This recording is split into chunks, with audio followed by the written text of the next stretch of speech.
what ended eventually happened, because I would just hang out there all night, because I would go into soundstage to soundstage to soundstage, trying to get painting gigs or whatever gigs. I didn't want to leave the lot. I wanted in. And what ended up happening is they bought me out of the contract for the temp agency, and I became a full-time SOMI temp, which means I got paid more than anybody else in the mailroom. I had freedom to roam. I could quit anytime, because I'm a music guy. I'm not working in the mailroom. You keep stealing tickets. And I stole tickets left and right. It was I used to do it right in front of my boss. It was funny. I had all these slots, and I get these premiere tickets. And you could tell by the type of envelope. And I would only take the famous people's, because they don't need a ticket. They can just show up. Get it. So I would have all these slots, and I had my special slot. And my boss would be talking to me, Mark Maramoto. I still remember his name. He had no clue. I'd be going, yeah, man, what's going on? Right in the slot. And I'd leave there with a stack of stuff every day. So you could just go to everything. And I was going to everything. It was amazing how I was pulling this off. And I would meet the executives that I was being mailed to. Today, that's like finessing. Like you finessed your way into things. Yeah, it was weird. In the mailroom, I got my little ponytail on, my hat, and like I'm dressed whatever. I go out to the premiere, and I used to have really, really long hair, and they had no idea it was the same guy. It was like the Clark Kent design, this disguise. And I was Superman. And I was doing it, and I met everyone, and that's kind of one way I got in, and because I just schmoozed and schmoozed and schmoozed. Creative. And I kept looking at all the other dudes in the mailroom, because they all wanted to be in the business. But I said, you guys haven't figured this thing out yet? You've been working here 4 years, 5 years, 10 like years? A hustler. I did it in 2 weeks. I knew what to do. And I was really just like, and then now I started making these little demos, because I started meeting dudes that had studios, because I didn't have any studio. And I started getting small gigs. So I would use their studio, and then I started making little demos. And so when I deliver the mail, I delivered my demo. No going through a secretary, no doing nothing. It was on their desk, because I was in their office. Oh, that was really smart. All the music edit bays had my stuff, because editors, sometimes film editors, music editors. Cut through the middleman, go right to the top. Yeah, no agent, no nothing, didn't matter. And I was inside. It's the best job you could ever have.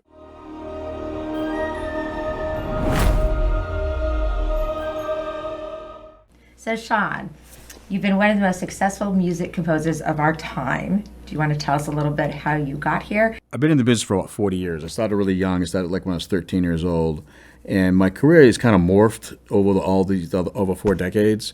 The majority of my later part of my life has been as a film and TV composer.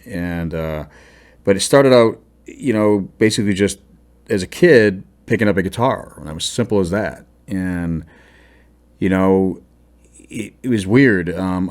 I started playing guitar when I was 12. By the time I was 13, I was making a living at it. So it happened really, really fast for me. And what made me play guitar was Led Zeppelin. My brother got me a Led Zeppelin 4 record, and I heard it and said, I got to be Jimmy Page. And so I just, right away, it was just all I did. I was glued to it. And so at 13, I had my first band, this little kid band. And I would have loved to see that. And it was fun. And, we used to do all these gigs. It was a cover band, but I actually started writing music at the same time, but I was just writing really esoteric kind of weird stuff. And I was into everything by that point already. I was listening to Stravinsky, Led Zeppelin, Chick Corea, everything at 13. Yeah. And so we had this little band, we called it Paradox. And so I would book all the gigs. And who was in the band? Just dudes from school. And your neighborhood posse. Yeah, but I'm the only one that really, I was just about music. They did normal stuff. Like they were like, because we were just starting high school, so they got like the class president stuff and all that, and I could care less. I was just doing music. I remember one time we played a couple of strip clubs. Back then they still had bands playing in strip clubs. But we're kids. Wait, when you were kids? Well, we were kids. And so they would hide us in the back room until it was time for us to play. It's so funny. And none of us drove, right? So someone's mom, usually mine, would drive us to the gig. And did you get hit a strip? Did you see the strippers? Of course. And oh my God. So, but this is really how it started. This is how weird. Why you're so traumatized? Yeah. So this is explaining a lot now. But that's how it really started. But I just got so absorbed in it. I stayed with that band for like a couple years, and then I kind of drifted because I was too much into making my own music, and I wasn't really into the popular scene. Like I wasn't like a typical high school kid, and I was just wanted to make crazy music. I didn't ever think I'd actually make a real living at it, and that changed pretty fast. Wow. And so I started getting a lot of notoriety as this young hotshot guitar player. And I started getting endorsements because I would get these little demos. Back then you had cassette tapes, and I'd make these little gosh. demos, and I'd send them out everywhere. And all these guys, these guitar companies and stuff would like get all like, wow, this kid can really play. And so I started getting endorsements, and I started going to this thing called the NAMM show. And back then, the big one was actually in Chicago, and that's where things really changed rapidly for me. So by the time I was 16, I had so many guitars that were stupid, Like how and many? a lot. As Kind of many like as what you I have in your pretty house much. now? I went through a Or lot. 150 in the It would guitar- build me guitar anything I room. wanted. Yeah. So the big breakthrough year, and this eventually gets into all the composing stuff. And as we do more of the series, we're gonna get in detail. But I'm kind of like doing broad strokes. So when I turned 17, it was my senior year in high school. This is really bizarre. I mean, most kids are doing their homework and going to like high Going to school prom, dances, going and to homecoming, that wasn't football me. games. I was too busy playing. So I remember I was in Chicago one year, and I was there first day one, and I was in this booth for this guitar company called BC Rich Guitars, and they ended up building me a bunch. I still have, I think, one left, and from that, it was a prototype that I never got rid of it, and all of a sudden I look up and I meet BB King, Buddy Guy, and Les Paul and Chet Atkins. They're all watching me play, and that turned into the rest of my life. And to this, unfortunately, Les Paul is no longer here, but to this day, I still have some of his stuff sitting in my house. And that turned into a lifelong friendship, and playing with BB King and Buddy Guy and jamming and doing all these things. That all happened. And how old were you then? 17. Wow. And then that whole weekend was insane. And I became really good friends with Shawn from Journey, and Journey was really huge at the time. And I wasn't a fan. I was into weird music, so that was pop music. I could care less, I read my alley faithfully. I love Journey. Yeah, I think that's when they came out with that.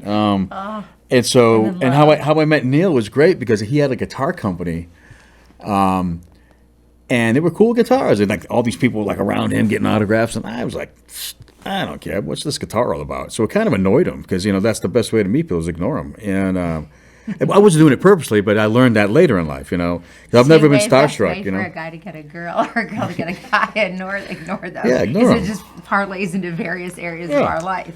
Hard to get. So he comes over, hey dude, you want to jam on it? I'm like, sure. And I was a kid. I had no fear, no nothing. I didn't care, and it wasn't an ego thing. It was just like, let's check it out, and I didn't care who it was. So meanwhile, that following Monday, I had to be back in Boston where I grew up to do my finals. So here I am now, like with all these dudes. So we just started jamming, and the crowd got huge. And through that one weekend, he introduced me to people that would affect my life for a long time. I mean, like Eddie Van Halen came over, so I knew Eddie up until he died, and he was actually my neighbor for a while later in life. And I ended up just playing with everyone. It was a great weekend, and people know, who's this kid? And so all the magazine articles started. Shawn Clement, that's who this kid is. Woohoo! And no one knew me as a composer yet or anything, but I was writing really esoteric, strange, like fusion music. And Neil was kind of getting frustrated with me at the time because he really was trying to guide me into going to like the pop world and rock world. I didn't want nothing to do with it because I thought I could just be this creative dude. I never thought about someday I have to grow up and like pay bills. That wasn't really on my radar. Do adulting. Yeah, I'm like, I just want to do whatever I want. To do it all. So that was a crazy weekend, but that's kind of how everything started. And then I go back home, I do my finals, and and my friends started finding out what I was doing, and they're like, "What's it like?" I'm like, "I don't know, it was fun." I mean, it wasn't like I was never caught up with the fame stuff and starstruck stuff. To this day, It's just doesn't what matter. you were doing. And it was all about the work. And so I had a full scholarship to Berklee, full ride. And Berklee School of Music? yeah. Oh, wow. So I'm in school, and I had already been playing with a lot of different people and writing all this crazy music. So I didn't like being in school at all. But I met a lot of cool people there, and I learned a lot. I learned more from the other students than I did from the teachers. And it's not an egocentric. This is what happened because a lot of teachers could figure out what I was doing. Because at that point I was already friends with people like Elton Holdsworth, Chick Corea, people like that, and got to play with them and stuff. But I knew at that point I did not want to be a live performer. I didn't want to play gigs. I didn't want to do any of that stuff. Stage. I don't like being on stage. I don't like playing in front of people. I said, I just want to be in the studio, and I want to be a film and TV composer. Just composing. And because I would just practice my guitar. I skipped school constantly. It was nuts. The worst student, but I was a straight A. It was kind of funny. It was easy. But I would You have a watch genius movies. IQ. Yeah, That's yeah, why the 170 yeah. comes But into play. I would constantly just watch TV and movies while I was practicing. So I just got it taken like to that natural thing of how I never studied or anything. I just watched TV and movies, and so I knew that's what I wanted to do. I'm like, well, how am I going to do that in Boston? And I was in LA a lot because of my endorsements and then playing with different people. And I come up with NAMM shows and all that, and you got to be in the booth, And it's do the better weather monkey. here. And so I eventually, every time I came out, I would stay longer and longer and longer. And then I quit Berklee and I started doing teaching stuff like seminars at other colleges and stuff. But I was kind of burning out. Like I was bored. I get bored very easily. And so I said, I got to move to Get bored LA easily permanently. because So you're it, a creative type. That's why people that are really creative they get bored easily. yeah. So They're what I, impulsive and things so like what, I am. so what happened eventually was I left Berkeley, but some other friends of mine that were a little bit younger than me were going to Berkeley, and they actually got degrees. I never got one, and so I met a mutual friend of a friend of mine who had a buddy that was from California, who was going to Berkeley, and he's kind of doing some stuff at record labels out in L.A. And I was trying to get a record deal with my fusion band. That's very profitable, isn't it? And so he said, "I'll shop your band if you do my homework." So so Great. I did all of his final projects. So he's got this degree in songwriting. Oh, that's funny. He works for a newspaper, I think, now or something. I don't know. And so he leaves Berkeley, became an A&R guy at Capitol Records. And this is all how it happened. It's crazy land. So he calls me, he goes, "Dude, hear me out. I got this idea. I know you want to get in film and TV. You need to meet a lot of film people. I have a plan." I'm like, "Okay." A plan, put it into action. Yeah. And he goes, "I know this girl. She's a model slash actress, and she wants to Oh, be, surprise, surprise in Hollywood that there would be Yeah. a model slash actress roaming around. but now she wants a record deal in country music." I'm like, "Oh no, please, not that." And Don't give. Oh, country's And good. Don't give it. I don't like new hard country, time. but anyway, good but one. if it pays, I'll do it. But so I said, "Well, what's the deal?" She goes, "Well, you just got to come out for a month. You just do a bunch of showcases. They're private clubs. She knows everyone." And I said, "Okay." I said, yeah, just so you can crash at her place." And I said, "Okay," because I was not going to have a car or anything. And you get paid for the gigs, and you get free food. I'm like, perfect thing for a musician. And so that I got on a plane, flew out here, and things got really, really, How old were really you interesting. Then, do then? That was 1993. So it was 20. How long ago was that? 30 years ago. I was 23 years old. Yeah. No, 24. Wrong math. 29 years ago. And so that became a big catalyst because there's a lot of, like, I'm not going to get into detail. We're going to save that for later things. There's just so much that went on. Later This year was a really, again, like just like when I was 17 and got to do all that crazy stuff, as a guitar player, this became a really pivotal point in my life where I got into the film and TV business in a really different way. I didn't ghostwrite for anybody. I didn't go to crazy schools. There's no nepotism. I came literally from nothing. And School of Hard Knocks. yeah, and so like this to chick say. did know everybody, a lot of people, and there were these really private clubs, so a lot of celebrities would show up, and I got to schmooze with all these people, and there was a fiddle player in the band, yeah, fiddle player, and Wayne, I can't remember his last name, Wayne something, he's from Arkansas or something, I don't know, and so one day he goes, "Hey, I got this buddy. He's a construction foreman on movie sets, and they're striking a set for a show called The Wonder Years." I'm like, I had no idea what he was talking about. I love the Wonder Years. Yeah. It's like Fred and like the kid and Winnie, the girl. Yeah, I never watched the show, Like, I so love that show. so I now at this point you got to understand I didn't live anywhere because the band kind of was like splitting up because she got offered some deals but she blew it and that's a whole long story. Did she turn into a name person? No, her life got destroyed. But so I was living anywhere, and I got this little rental car. Couch surfer. I got a rental car for like $8 a day, and I lived in the car. So meanwhile, I didn't live out here. It was weird. I was only supposed to be here a month. But if you lived in a car, technically you can claim you live out here. It's some sort of Yeah. shelter.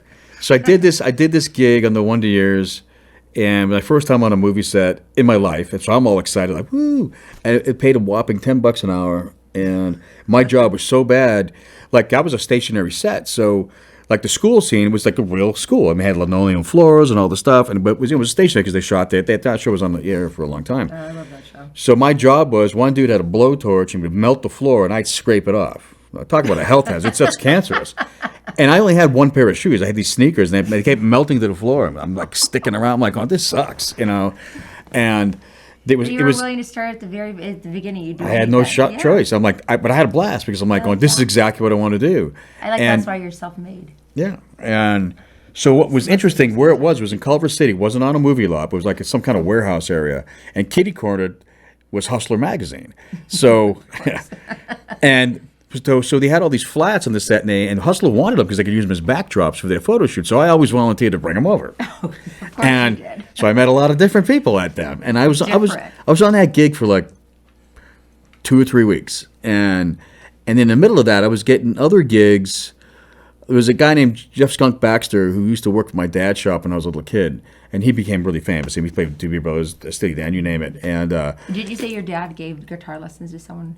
Yeah, Joe Perry. That's a whole other story. But he was neighbors with my dad. It's way before my time. And but so I called Jeff Baxter, just let him, hey, I'm in town. I'm Jimmy's kid and all that. So he hooked me up with some interesting playing gigs while I was doing this Wonder Years stuff. So like there were like these actors who kind of want to be musicians, which doesn't really work out. Not in my case, but.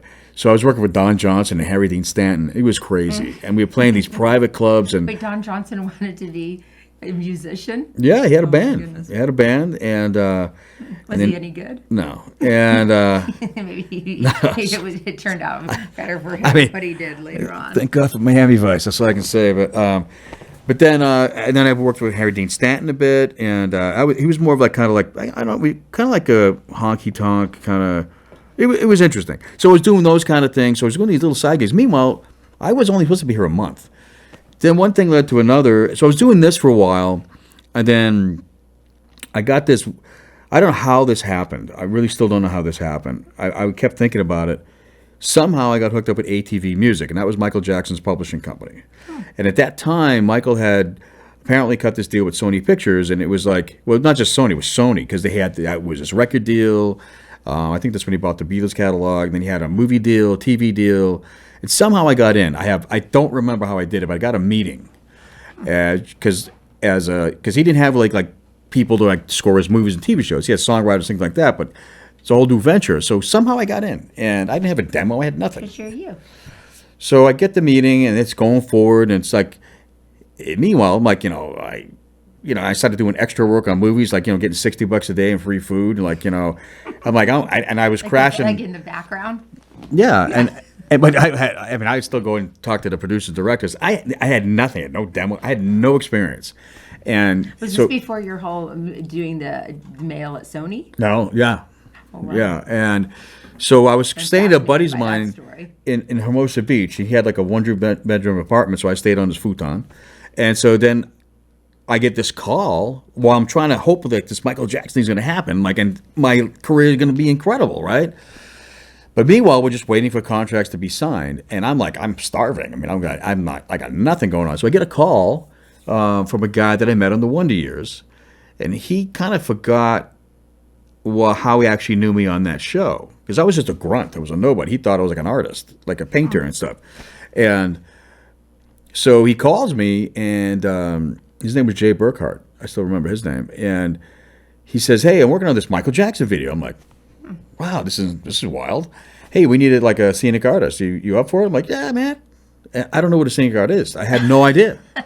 I just said yes. Sure, that's what I do. So just pretend it. Fake it till you make it. And my master plan is like, I get on the set, I'll meet him, and wrap up the deal. Simple. That makes perfect sense to me. Yeah, that's how it works. And so I take the gig, and I'm like, so I'm driving up there. It was at the Radford CBS lot. They had like 3 sound stages. At the time, they were shooting Roseanne, Evening Shade, Seinfeld, Dave's World. I love Seinfeld. And so I show up, and I'm like going, what's lead scenic? I have no idea. See, in today's day, you could Google it and try to figure it out. That's why do you think I didn't even have a phone? No one did back then. So I get on the set, and they give me like these dudes that I'm working with and stuff, and And I walk in. There was 3 big sound stages, and this was a big music video. It was kind of like another Thriller, and it was being directed by Stan Winston, and it was supposed to be in conjunction with Addams Family Values. Was the second Addams Family. It was gonna, like, so you'd go see the movie, and this video would come up first, and then. So one of the main stages was like an Addams Family big house. I walk on this thing, I'm like, oh, I'm screwed. I mean, I don't know what to do. So I got really good at asking people how to do their job so that I could learn how to do it. That's what I do. And they thought it was brilliant. And I'm also colorblind. No one ever knew that. So that makes it easy for anyone that you're dating that you don't have to have a great wardrobe. but it's weird because they're asking me to do all these weird techniques and all this kind of stuff. And I faked it big time, but they thought it was great. I thought I was going to get fired on day one. So I was on it for like a month. I was on that gig for like a month, made a ton of money. And, but again, I didn't live anywhere. So, and the drive from Hermosa Beach up to the Valley was insane. I was pulling like 20-hour days. So I ended up staying some part-time at a girl's dorm in CSUN. I used to give guitar lessons to this girl back in Boston, and she's going to college there. So she said, crash here. Okay, great. So I'm in a dorm room with 4 girls. It's crazy. Oh, every guy's dream. Yeah, nothing happened. But yeah, I'm sure with your stories that nothing happened. I still find that shocking with you and all your stories about who you've really slept with. I don't know if I believe that. But no. Nothing happened. Nothing. And so then it's like me saying I only slept with only one person, have their 3 kids. Yeah. Okay. Storyteller. so then I started doing sleeping on the set. You know, it was easier because, you only sleeping for 2 hours a day. So I would like do stupid stuff. Like they had like a Gilligan's Island boat there, and I used to sleep on the boat. And then I would go, like, I did dumb stuff. You have a lunch break, but you got to understand when you're working those kind of lunch break might be at 3 o'clock in the morning. Then I'd go over I usually would go on some other set and play games because I was young. I was an idiot. So I'd go on the Seinfeld set and move stuff around, and I'm sure people got really pissed off the next day. And that's funny. But I was doing You're this like a trickster. Yeah, it was fun. Jokester. But then the video ended. Some legal problems happened with Michael, and everything got shut down. No surprise there. No surprise legal problems with Michael Jackson. And of course, my dream of meeting him and making my deal happen didn't happen because down the drain. Once production actually started, it was this big thing, and it's like you get this. It was like a book. I still have it. All the rules when Michael's around. You can't talk to him, you can't look at him, you can't approach him. And I'm like, this is ruining my whole plan. That's the only reason why I took this job. And I did end up meeting him for like 5 seconds. And because I remember I forget, it was on there was one stage where there was this big dank ballroom scene. We had to keep replacing the floor every single day. And you had to rip it up, replace it. So it was constantly being painted. It was a nightmare. Couldn't have any bubbles in it, and we had to have this special sand on it so we could do these little slidey things. And his moonwalk. It was crazy. And then it was like, and then I was making like these breakaway stained glass windows. I don't know how I figured that one out, but I did. And so one day I'm just working. I got Bondo and paint all over me, and I'm tired. And so my boss came up and said, "Hey, you got to take a break and eat and go onto the main stage because I don't have access," because I didn't, and that was the production stage. So I'm like, I was bummed out. It's like that was the whole reason I did the gig. So she goes, "Oh, here's a badge." So I go, "Great, here's my moment." So I go in there, and there's this big rehearsal room, huge production. So I'm just sitting there eating a bagel, watching the thing, and I get this tap on my shoulder. I turn on, this big goon and say, "He can step aside, sir." Like, yeah. And Michael Jackson been sitting behind me the whole damn time, and I didn't know. So he gets up, and I go, and I did everything they told you not to do. I went, "Hey, good to meet you, man. How's it going?"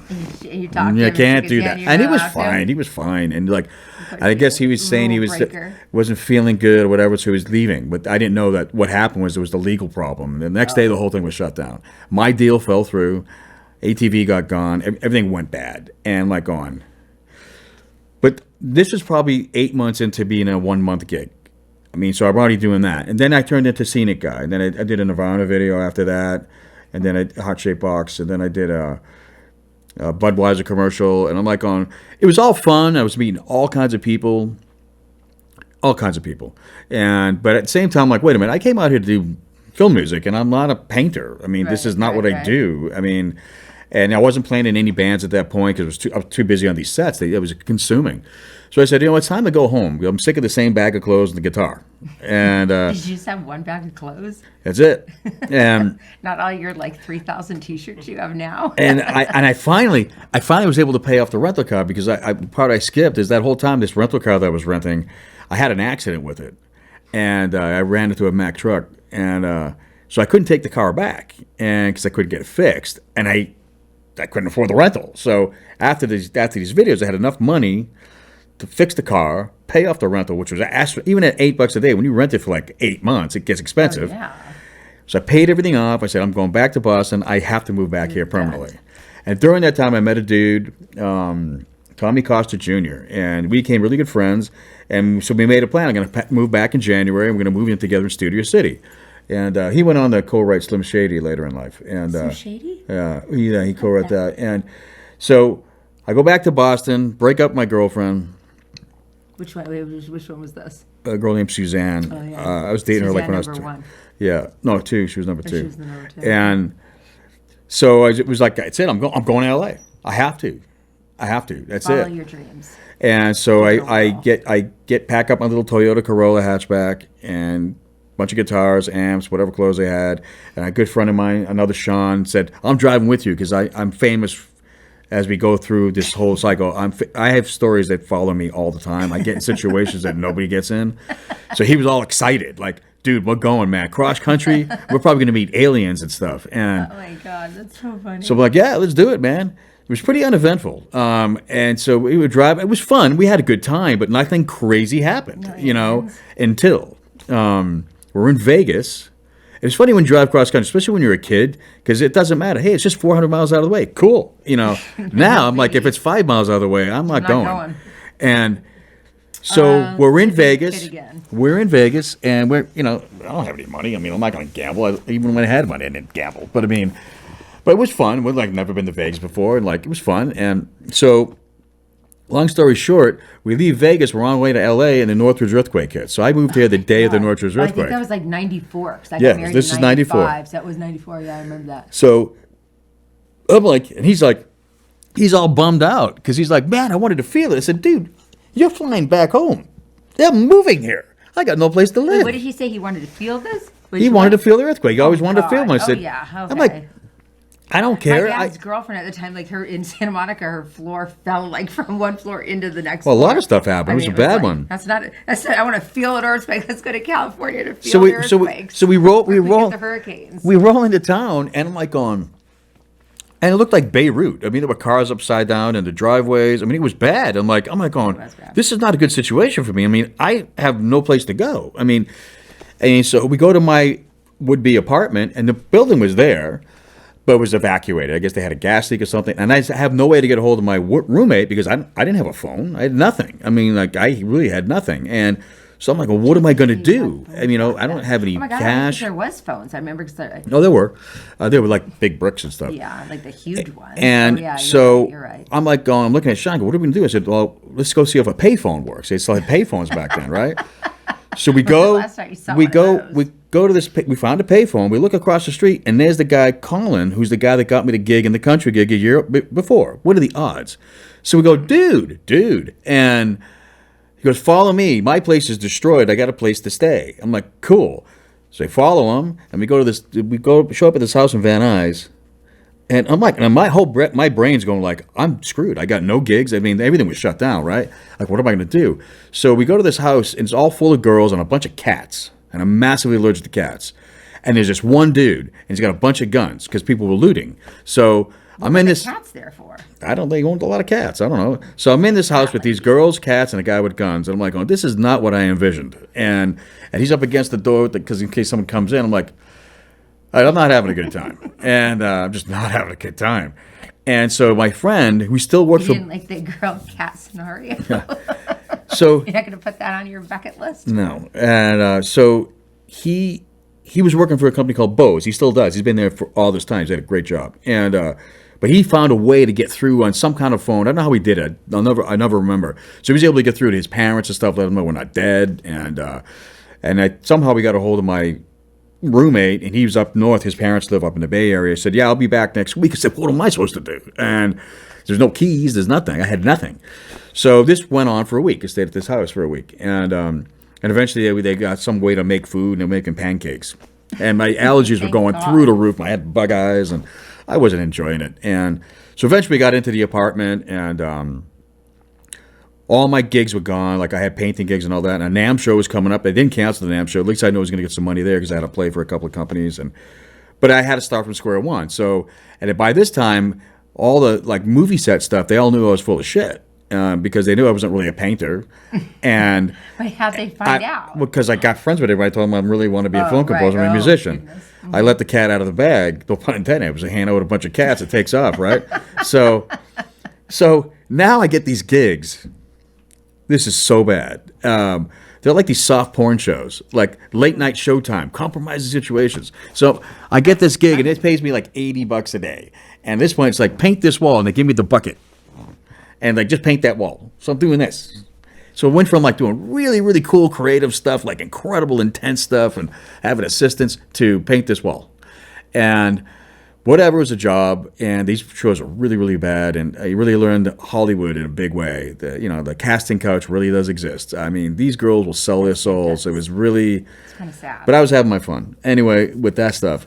But I met a lot of really good friends that are friends to mine to this day. And we all came up together, so it was kind of cool. But this is how I really started to get in. I was meeting producers and stuff like that. Although this was really crap, but no one gave me a shot yet. Like But no how did one. you end up at Sony? I don't get that whole thing. Well, what happened was, so now I'm doing this crap. So my buddy that had driven across out country with me, he was back home doing his job and back to normal. And he was talking. He goes, "Maybe you should go to a temp agency." And I got to realize I've never worked a job in my life. I mean, I've only done music. That's it. I've never done a job, like a real job. And so I go, okay, I'll go to the temp agency. So I go to this temp agency in Glendale on a street called Milford. And ironically, Milford's the town I grew up in Boston. So I was like, oh, this is meant to be. That's stupid, right?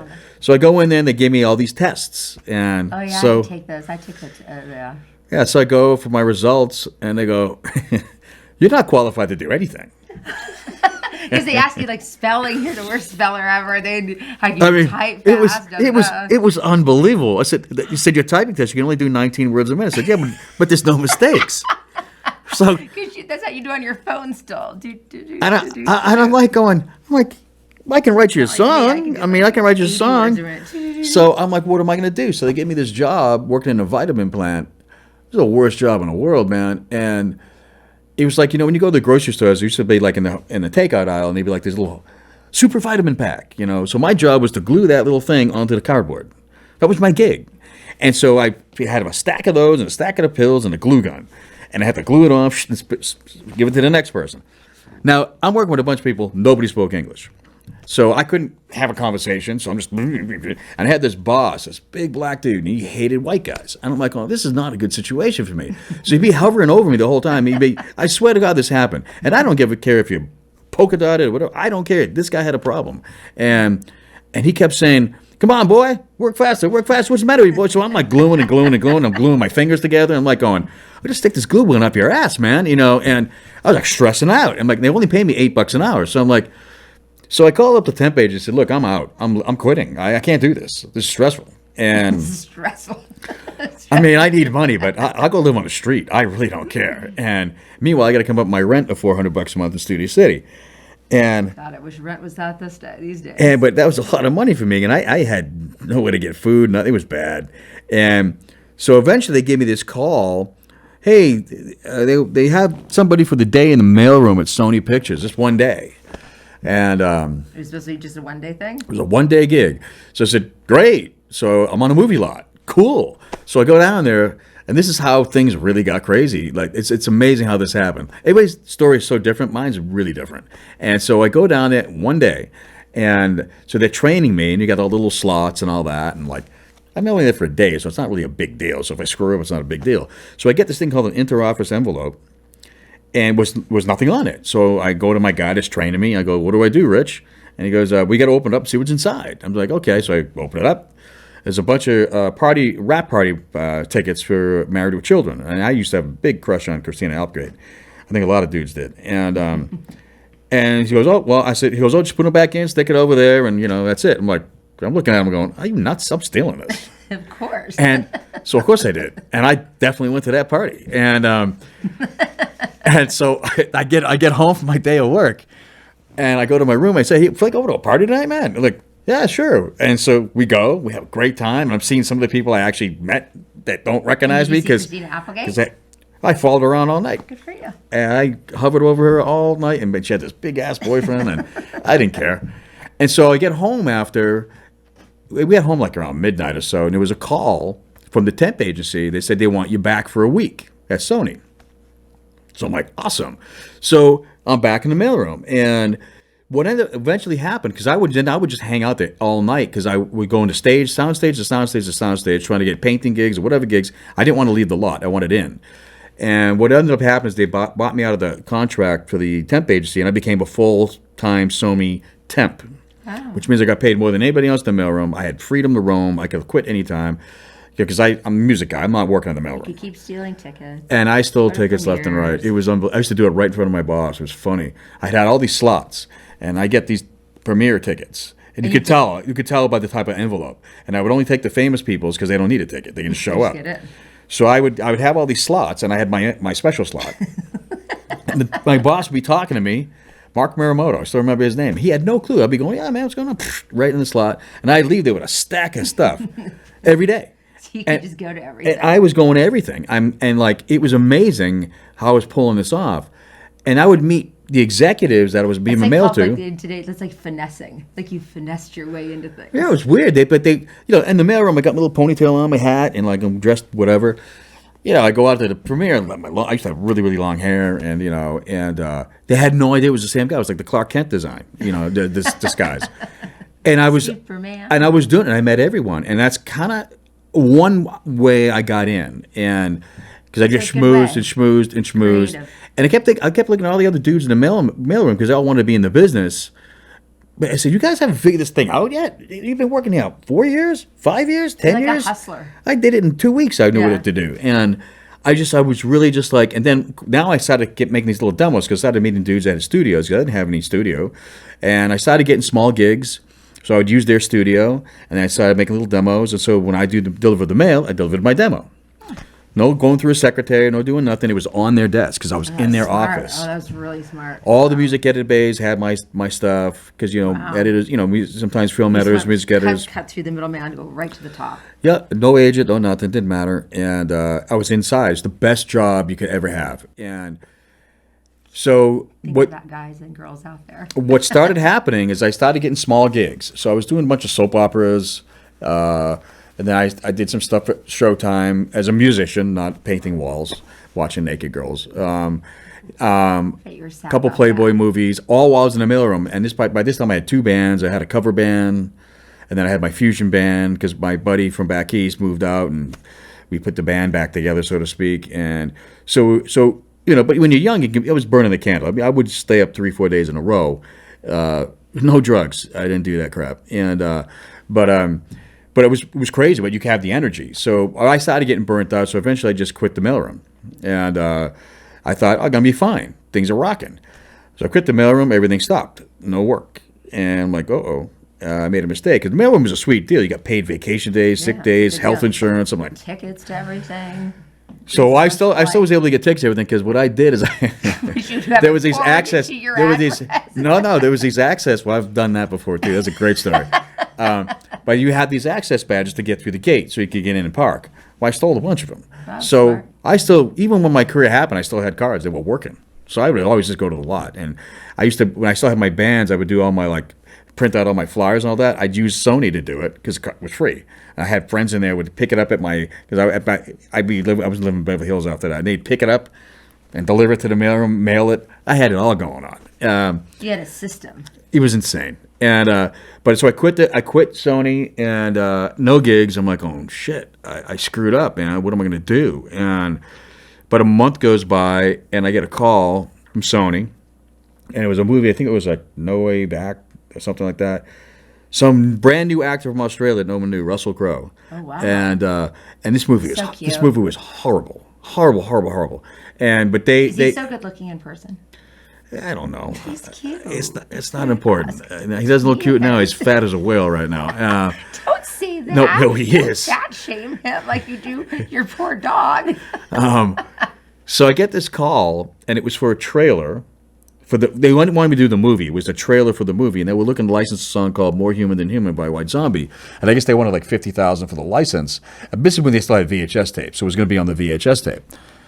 So they wanted a knockoff. They said they only have $10,000. I'm like, I'll do it. I mean, $10,000's a lot of money. It only took me a few hours, and so I'm back at Sony signing the contract. And I remember going up there, and the last route that I was doing at Sony was where all the lawyers are, and I don't. More you get to know me, I hate lawyers. And Me too. so I go in there. It was Mike Jeffries. That was his name. And he goes, So good with names. and he goes, aren't you the mailman? I said, no, man, I'm doing your trailer. And he was cool about it. It was neat. So You I think signed. he really knew? Yeah, he knew it was me. He remembered me. I was delivering the mail all the time. I know, but you just pretended and said that you weren't. No, I told him, no, I'm not the mailman anymore. I quit. So I do the trailer. Yeah, you're moving up the ladder. And then the next gig that came along, and this is the snowball. This is what happened. Because during all that craziness, I was playing on sessions, playing other people's scores, and because I was a really good guitar player, so I utilized it and made some cash. And I had done a lot of stuff, and then I had written a bunch of things, and I did some stuff with Entertainment Tonight and stuff like that. And so I had this like little demo, right? And so I had met this company, Transition Music. And for some reason, they thought they were my agent, and they weren't, but it doesn't matter. So I get a call from them, and they say, hey, but there's this producer doing this cartoon series for Universal, USA Network, called Savage Dragon. They're on their second season. They're looking for a new composer, and he likes your stuff. So what was ironic, he listened to 4 tracks that they had. 3 of them were mine. One was a track from a friend of mine who I played guitar on. So obviously the guy liked me. So I got that gig, and that was the beginning. That was it. Just a snowball. So everything really changed so fast because. What did you go on to do right after that? If it's Well, it really got really fast. So like I'm doing that gig, and then I finished the very first episode, and now I was making like $300 a week in the mailroom, and now I'm making $7,500 a week doing this show.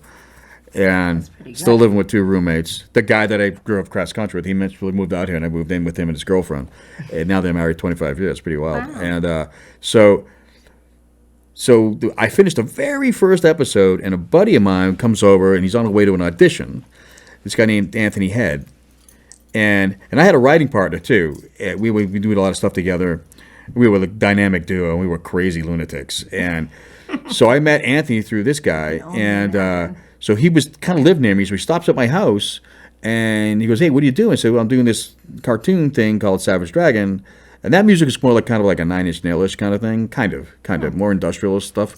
And so he goes, "I'm on an audition for Buffy the Vampire Slayer," and I said, "They're doing a sequel?" He goes, "No, they're gonna make a TV show." I was like, "Oh, that's good." I mean, I don't know, And to flip back, see, this is why my stories are all strange. Now, Joss Whedon created Buffy the Vampire Slayer. When I was working on a Michael Jackson gig, Roseanne's show was there, and they used to come over. I used to give people tours. He was the writer on that. So I had already met him previously. But now we became Joss Whedon, right? So he goes, "I'm going on this audition. Give me a copy of this." It was a cassette tape. And I'll bring it. Maybe we'll both get a gig. I'm like, yeah, right. So that happens. He goes and gets the gig. He plays Professor Giles on the show. I didn't get the gig. They hired Walter Murphy, but that's okay. I was doing my cartoon series, and then right before that ended, I got a call from a dude that I met at a barbecue at my cousin's house. This guy named Troy, and he said, "Hey, I'm working on this." It was like the first reality show, and this thing called World's Scariest Police Chasers, a 1-hour special for Fox. And he goes, "Yeah, it's a thing for Fox. It's a 1-hour special." Think about police chases? Yeah, it was just police chases. That's all it was. It was It all shows video clips still of making money. people doing crazy shit, and Getting arrested. so he goes, "Do you?" Police chasing them. And he goes, cuffs. "Are you interested?" I said, "Yeah." So he goes, "All right." So the day after I finished the cartoon series, I go down there, and I meet the executive, the guy who created it, Paul Strzanovic, and Fox didn't really believe in it, and so I cut. Was the big. It's just so many aspects of my career that's nuts that I want to get more deeper in. But like I said, these are broad strokes. When it gets detailed, it gets nuts. But so I said, "Yeah, I'll do it." Just a 1-hour special. I had like 10 days, which is fine. It was only 45 minutes of music. So and I work really, really fast. So I got this deal. I got to keep my publishing. Because Fox thought it was going to tank, and it became the number one special they've ever had. Really? On Fox? Number one. And so let's do another one. Let's do another one. Yeah, because people love that stuff. Let's do another one. And there was cops more and chasing more. Crimes. And so now I'm making a lot of money. And so then I started doing more like little movies and just little projects. And then it happened, like somehow a few months go by. I mean, I'm kind of hazy on this, but I go back home to visit my mom. Now I'm making like a lot of money. And where'd you live then? I was still living in the house with the two dudes. I mean, the dude and the dudette. And because I'm cheap, and so I'm back home. I'm talking to my mom. I took her out for her birthday. We're up in Gloucester, Mass. I get a call from Anthony Head, the guy who's on, Buffy. He said, "Hey, man, what are you doing?" I said, "Well, I'm in Boston right now with my mom." He goes, "Well, you got to get back to L.A. Joss Whedon wants to meet you about Buffy the Vampire Slayer." I said, "Excuse me?" He goes, "Yeah, he heard your demo." I'm like, "What demo?" I forgot. Wow. He said, "No, the one from the cartoon." I said, "That? He finally listened to it?" Took him a while. So I fly back to L.A., and I go to the meeting, and this is, how my brain works. So at that time, Joss had written Alien 4, and I'm an Alien freak. I love those. I always wish I did one. And he had one of those eggs in the freaking office. And I think he was trying to get to direct a movie. He ended up not doing that. But I kept thinking, man, if I can nail this gig, I'm going to do Alien 4. That's what I kept thinking. Do you believe in aliens? No. I've dated a few. And I had one living here for a while. I'm ignoring the entire meeting because I'm just staring at the egg. When I want that egg, I'm going to get that egg. Now that never happened, but so I didn't. That was it. That was the meeting. So now I'm back, and I had some other small gigs and more police stuff, and police videos. And it became a TV series called was Police Videos. It made me millions of dollars. Wow. It literally made me a multimillionaire. It was a major hit, but. So then I get a phone call. It was like in August, and they call. "Okay, so you come down to the spotting sessions." I said, "For what? For Buffy?" I said, "You mean I got the gig?" I said, "No one told you?" I said, "No." And you didn't have an agent or a manager? Or no agent, no manager. I did everything on my own. So apparently it was on, and so it was just this ultimate snowball effect. And then with police videos, what happened with that is all the other networks were like, "We got to follow this." It was a new trend. Reality was born. And so this was such a hit that all the networks started doing the exact same show. And with the Hollywood voodoo, I get the same people. So I got hired for all of them. Wow. So I had a show on every network was the same show. I mean, I was scoring the same damn show every day. How many shows were you scoring at a time? At that time, I was doing about 8 TV series. And how much a pop? Well, that's a lot. I could pull in $100,000 in a week easy, and that's crazy. Easy. So at that point, everything changed. I mean, it happened literally overnight. I mean, by the time I moved here in '94, by the time '96, '97 rolled around, I was already a millionaire, and it happened really fast. And so now I moved to Beverly Hills. I met a girl. I mean, we ended up getting married eventually, but we're not anymore, thank God. But that's a whole nother story. but I moved to Beverly Hills, and it just was nonstop work. It never stopped. It just never stopped. And so I stopped. By this time, obviously, I wasn't playing in bands anymore and all that. There was no time. I didn't want to. And I just it was just gig after gig after gig after gig. And eventually, finally got my first agent. And then I wanted to get out of Beverly Hills because I'm a nature freak and I like space and I needed a way bigger studio, and so I bought my ranch in 2000, and then I'm an animal freak, so I had horses, dogs, chickens. It's a full-on deal. And did you almost have a zebra? I almost got zebras. Yeah. I wish you would get a zebra now. No. Or a tiny mini horse. No, I had mini horses. That's what I'm angling for. I know we should. But the llama, like the llama down the street. I want the llama. Leave your drama with the llama. So it's really weird, and a lot of things I want to talk about through this series, like how do you really navigate through this business, because it's really interesting, and relationships, and because that's all of what it's about. I mean, it's not really about talent, unfortunately. I mean, although yeah, you got to have that, but sometimes some of the I hate to say it, some of the worst composers or musicians get the big gigs. It's about relationships. It's like in a touring band. Sometimes the best guitar player, best drummer doesn't get the gig because if you're on the road, you got to get along with the dude. It's all about relationships. Yeah, you're sitting on a bus all the time. I mean, if you can't stand the dude, what are you gonna do? I mean, get him out of here. So relationships are really, really key. And I was able to build. I got really fortunate. I'd be on shows for 10 years at a time. And they give me multiple shows because I had a good relationship with the production company or the director or the producer, and they keep hiring you. So it's a big part of this business. And I was able to just keep going. Then I got to meet everybody. And anybody. I mean, like every major movie star, rock star.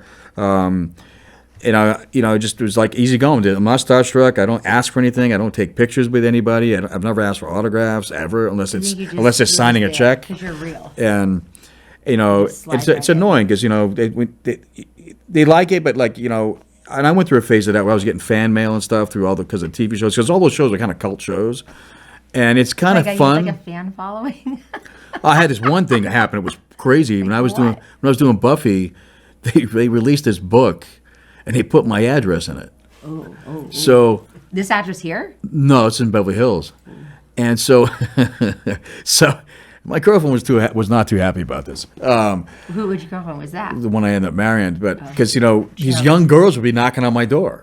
Because Buffy was a big deal. I mean, and these young little cute girls, and of course I didn't mind, but I mean, and they're knocking on the door. Like Sarah Michelle Gellar? Yeah, well, not as a human, but nice. I think she's changed by now. No, she wasn't. I don't know. That's a whole story, but her ego was a little bit too big for me, and but I'd answer the door, it'd be this young girl. I'm like, and like, oh, can I get an autograph? I mean, it didn't matter if you were like the janitor on that show. Everybody was famous, Wow. So I'm like, well, how do these people know where I live? And my girl was getting kind of like, why are all these girls coming to the house? I don't know. I mean, I really don't know. And so then I found out, because part of my deal with any show I ever done, I get copies of all the propaganda and stuff like that. If there's toys or books or anything, I get it all.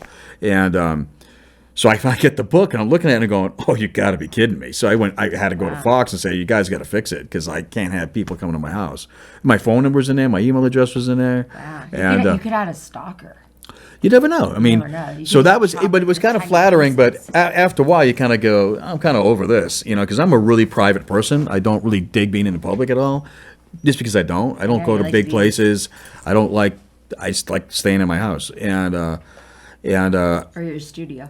That's it, and so, but that was kind of funny. I never experienced that before. I was like, oh, this is kind of weird, I specifically never wanted to be a rock star or anything. I don't dig any of it, and it's not my life. Friends or work with them. Just like even when I go to concerts and stuff, I never sit in the audience. If I'm not backstage or seeing it from the show, I'm on the stage. I don't go. Why not? I hate that stuff. I just always have. I've never been part of that. Why do you need to be backstage? Why? Yeah. Why can't you just go to a concert and just watch it? You don't want to. No, I get bored, and I don't like being in the crowds. I just don't. I like being private and like hang out with the dudes, and that's it. I'm not part of the scene, and it's always been like that, always. And I've been really fortunate to be able to pull that off constantly, or I don't go. It's simple as that. And I'll just stay home and eat a bagel or something. I don't know. Or your ice cream. Play my dogs. But so there's a lot to it. There's like a lot of different things, and but like I've been really lucky to be able to work nonstop. I mean, I've done so many different types of projects too. Like I not the same thing over and over. What do you like better, TV or film? I prefer film more than anything. Why? I like the pacing of it, and I like the whole the structure of a movie. I mean, but TV shows are great in one way because it's like almost having like a regular job, because if it goes, you're on it for 10 years. It's job security, and the back end's insane. I mean, that's where the money is. When you're on a TV show as opposed to a film, do you still work like 20-hour days like you used to work? Yeah. Either way? Yeah, no matter what. I mean, the gigs are the gigs. I mean, I always juggled multiple projects, even doing video games. I love doing video games. A whole different type of working. Really different. Video games. Well, I mean, you don't like TV is the hardest because of the schedule. You got things airing every week. I mean, there's no room for error, and like. How long does it take to score a movie? It all depends on what they give me. They tell me it's 2 weeks. It's 2 weeks. You're the total final stage at the end. Yeah. The total final stage at the Yeah, end. you're post-production. You're at the ends. And that's what's the weird part about it is, like, as a film composer, it's a very kind of isolated, lonely gig because you're not hanging on set with the crew. You don't get to know anybody. No, because by the time I come in, they're all gone. They're all gone. They're on another project, so you don't meet anyone. I mean, so it's really hard to schmooze. Oh yeah, I bet. I mean, that was the cool thing about working on movie sets. You could schmooze because you're every day with, hey, dude, hey, whatever. When you're a film composer, I'm locked in the studio. I don't meet anybody, and unless I'm going down there for a spotting session or something like that. What's a That's when you go and watch the show, and the producer, director, or whoever is in charge. Like dailies used to be. Like when I No, I don't know. That's dailies. No, completely different. The show's done at this point, okay, and they tell you what I they're still in post. But I mean, no, it's not like dailies at all. But see, Buffy was cool because they spotted where they were shooting, so I got to become friends with like the cast members and all the other crew. What's funny is I remember the first time I started working on that show, I went on one of I forget which episode they were shooting, but I met some of the painting people and people I worked with when I was doing movie sets. So it was kind of cool. It was like, oh wow, that's cool. Full circle. Yeah, it was kind of neat. But typically it doesn't really happen. So you don't. It's like I remember I went to a rap party on a show. Two weird things happened. One rap party I went to, and I met this dude. We're getting some drinks at the bar or whatever. He started talking and talking and talking. I've been working with this guy for 5 years. I never met him. It was the weirdest. Really? His name's Matt Allen, I think. Yeah. We never met each other. He goes, "You're Shawn?" Like, yeah. Oh, dude, man. Yeah. That's and crazy. 5 years we were working together. Never met him. So that's kind of another rap party. When I was doing police videos, they had a party. It was a place called Gotham down in Santa Monica. Oh my God, is that place still around? I remember that. I don't know. And so I go in. I was late, and it's a big party, and I don't know anybody. I mean, I know the guy that created the show, and I know the executive producer in charge, but I know nobody, and I know the editor, but I know nobody else. So Did you invite yourself, or you took a girl? No, they invited me, and did you take a girl? No, You always take girls. no, I didn't. And I go, and all of a sudden, my name gets announced, and I thought I was getting a parking ticket. For real, I'm like, So what was your name getting announced? I'm going. Oh shit, man! I knew I shouldn't have parked there. I was all bummed up, man. I'm not going to pay $100 for a ticket. I mean, and this is my anxiety going nuts. I won. They were giving away a trip to New Zealand for two, No all way. expenses paid, and I won. And everybody's kind of bummed out because like going, who's that guy? Because no one knew me. I didn't know anyone, and like I'm like going, win. I just won a trip. I don't win anything, And I'm like, so Did I you got go to New Zealand? yeah, of course. Well, I was with my girlfriend, so I said, "Well, Conan." So everybody was kind of bummed out. Like, so what the guy did is he Your offered up girlfriend was another back. trip right on the spot. He offered up another trip to Hawaii, so someone else got that because he felt. I'm like, my oh, well, don't blame me, man. I mean, funny. But it was a trip. I'm like, but that's the irony of this being a composer. It's like it's a really different job, and so networking is you have to network, but and of course with COVID that really screwed everything up. But I mean, but networking is a really big part of this, how you get gigs. But it's really difficult as a composer because if you're working all the time, you're not around anywhere. You don't have time to go anywhere, and you're not on a day-to-day basis with anybody. So it really for me it became really difficult. It's like but then I'd see people at like award shows and stuff, like the Emmys or the Oscars or the Grammys or stuff like that. What award show do you like best? I don't really like any of them. I'm not an award show guy. They're all the Why same. not? They're very It's boring. kind of fun. No, they're not. They're very boring. Yeah, but yeah. Very boring. I can't stand it. The after parties are fun. The party is the only thing to go to. The actual ceremony, I think, is a waste of time. And then you get hungry. Unless it's the Golden Globes, then you get to eat. But you get hungry, and you're like cold. I remember that when we were going with my dad. See, I don't really think like that. I just go to the Think this parties. out of my head. So I go to the parties and talk, and I don't waste my time eating all that. It's because you're there for a minute, and so there's a lot of aspects to this. And I remember I got some really good advice too when I first came to town, and this is tough for composers, I think, to get in their head. I used to go to a lot of composer hangs when I first came here, and then I met Bill Conti, and this guy taught me a lot of interesting things. I don't know why he did; he just did. He told me flat out, he goes, "Don't waste your time hanging out with other composers. They'll stab you in the back." Wow. He goes, "You need to hang out with directors and producers." And I said, The ones who can And get he was jobs. 100%, 1,000% right. I had many composer friends try to steal my gigs. Oh, I bet. Huh. And they would even call. I had one actually call me up one time, and he says to me, he goes, Well, because we're friends, I just wanted to tell you that I'm calling the production company. I'm gonna try to steal your show. I'm like, oh, you're a real nice Wow. asshole. So just gave you the forewarning. I'm not friends with that guy anymore. And guess what? He has no career. But Bill Conti, I think he did Fist. I think he did. He did a Fist lot with of things. my dad, His big thing was Rocky. And, yeah. And then he taught me a lot about how to negotiate deals and how to get paid. Because a lot of times, especially with independent productions, they stiff you all the time. And I've had to sue quite a few companies in my career. And but he told me, I don't know what movie it was or whatever it was, but he was doing some movie and they were late on the payments. And there he is, right on the scoring stage with a big orchestra. And I guess they were not. He was late on the payment, so all he did is sat down and waited. Wow. He said, and meanwhile, you're on the clock. Those people are getting paid. It's all union, and that's big money going out the door. And he said, when the check shows up, I'll get back to work. And he got paid. I did the same thing. I did worse than that, actually. Wow. I can't tell. Well, I could probably tell you this story, but the first thing. No, I hate it when people start. But the first thing I did that I learned from him is I did a kind of a similar thing, like when I was doing the cartoon series. The money wasn't coming in, and it's nice to get that kind of money, but if you're not getting paid, you're not getting paid. So and they kept so the first 3 episodes they had the wrong credit on the screen. So I'm watching the show, and my name's not on there. It's some other dude. I think it was a dude from the first season. What? So I called up and said, hey, man, we got to fix this, man. And where's my check? Oh, yeah, it'll be fine next week. Next week, same thing. Yeah. No, third time, same thing. I said, that's it. So I'm at my partner's house, and he was living, where was he? Somewhere in Hollywood. And so the runner shows up to pick up the master. I said, where's my check? I don't know, man. I was like, well, man, sit down and have a Coke and a smile because I'm not giving you the master.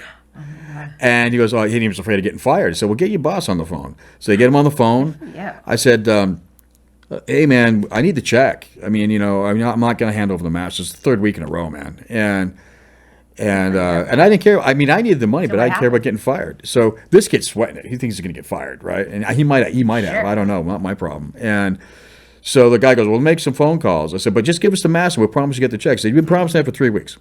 So lo and behold, another runner shows up with my check, and then I gave him the master. So I learned that though from those lessons, and that's kind of how I roll. And now I think I maybe developed a relationship over time of being difficult, but I mean, But I got to get paid. I mean, you got to get paid because they'll try to find any way not to pay you. Independent films are the worst. I like preferring just working with studios and. Do you have any interesting stories about John Williams, which is how I don't want to get into that stuff right now. Meeting you because he was friends with my dad and came to my wedding. Well, that's not how he met me. No, because we figured out we had mutual people in common. Yeah. Don't even start with that. I'm not going to the story with how I met you because you have a different version of it. But yeah. But there's a lot of weird stuff that you have to pull, and when you have to. I mean, I did a movie. I was up at Skywalker. It was a blast. I mean, I had complete creative freedom to do whatever I wanted.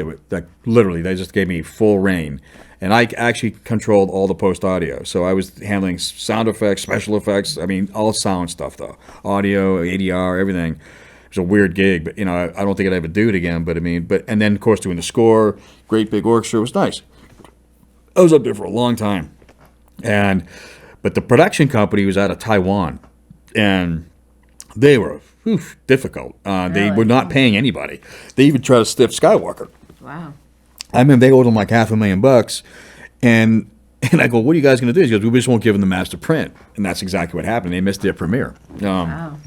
So I was up there. I was all done, and I had the main hard drive. I shouldn't say this, but I will. And it was the final. This was it. This is what you got. This is your score, and they owed me like $65,000, and they hadn't paid my assistant, and I was supposed to fly back that next day, and they wanted to meet me at the airport to get the drive. I said, "Well, where's my money?"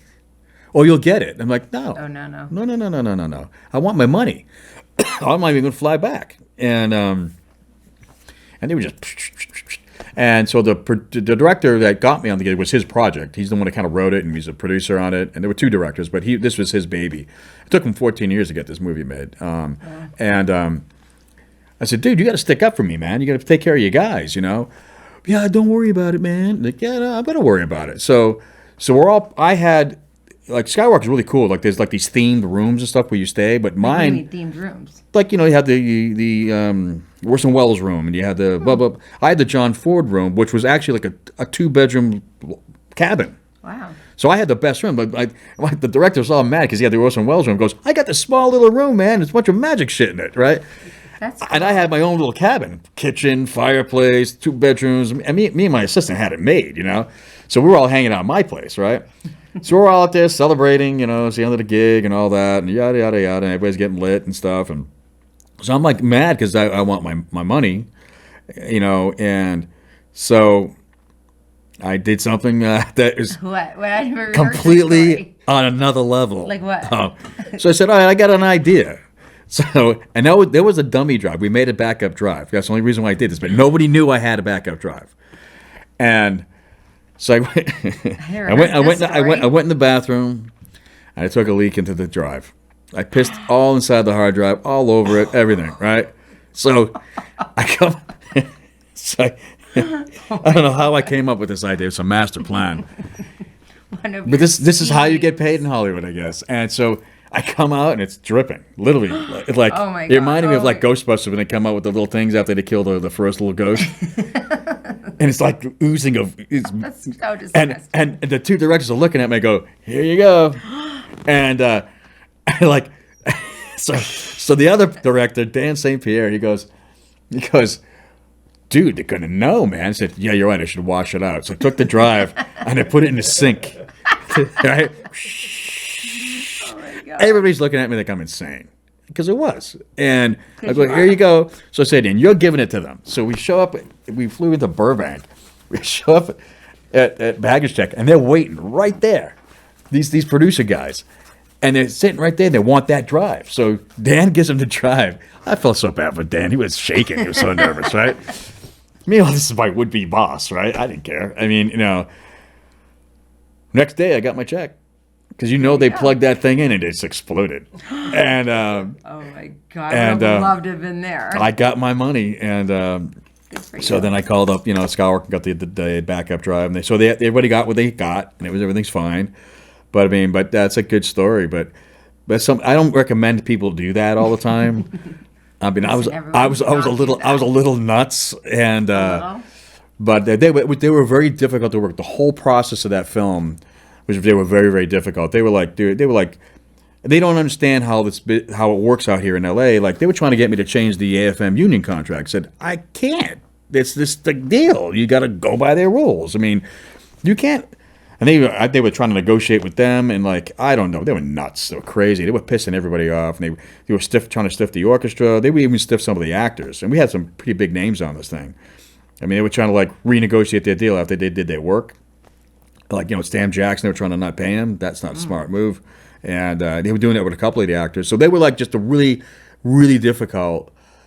Really, really, really difficult to work with. See, and they were an indie film. It was a big, big budget, but they were indie, and that's why I kind of was staying away from that because it's like, but it was a cool gig, it was a really cool gig. And how did you end up meeting, like, so many people, like how, like you told me this story, like how Prince played in your backyard for your wedding. How'd you end up meeting him? I forget how I met him. You have so many stories. I met him a long, long time ago when I was working in the mailroom.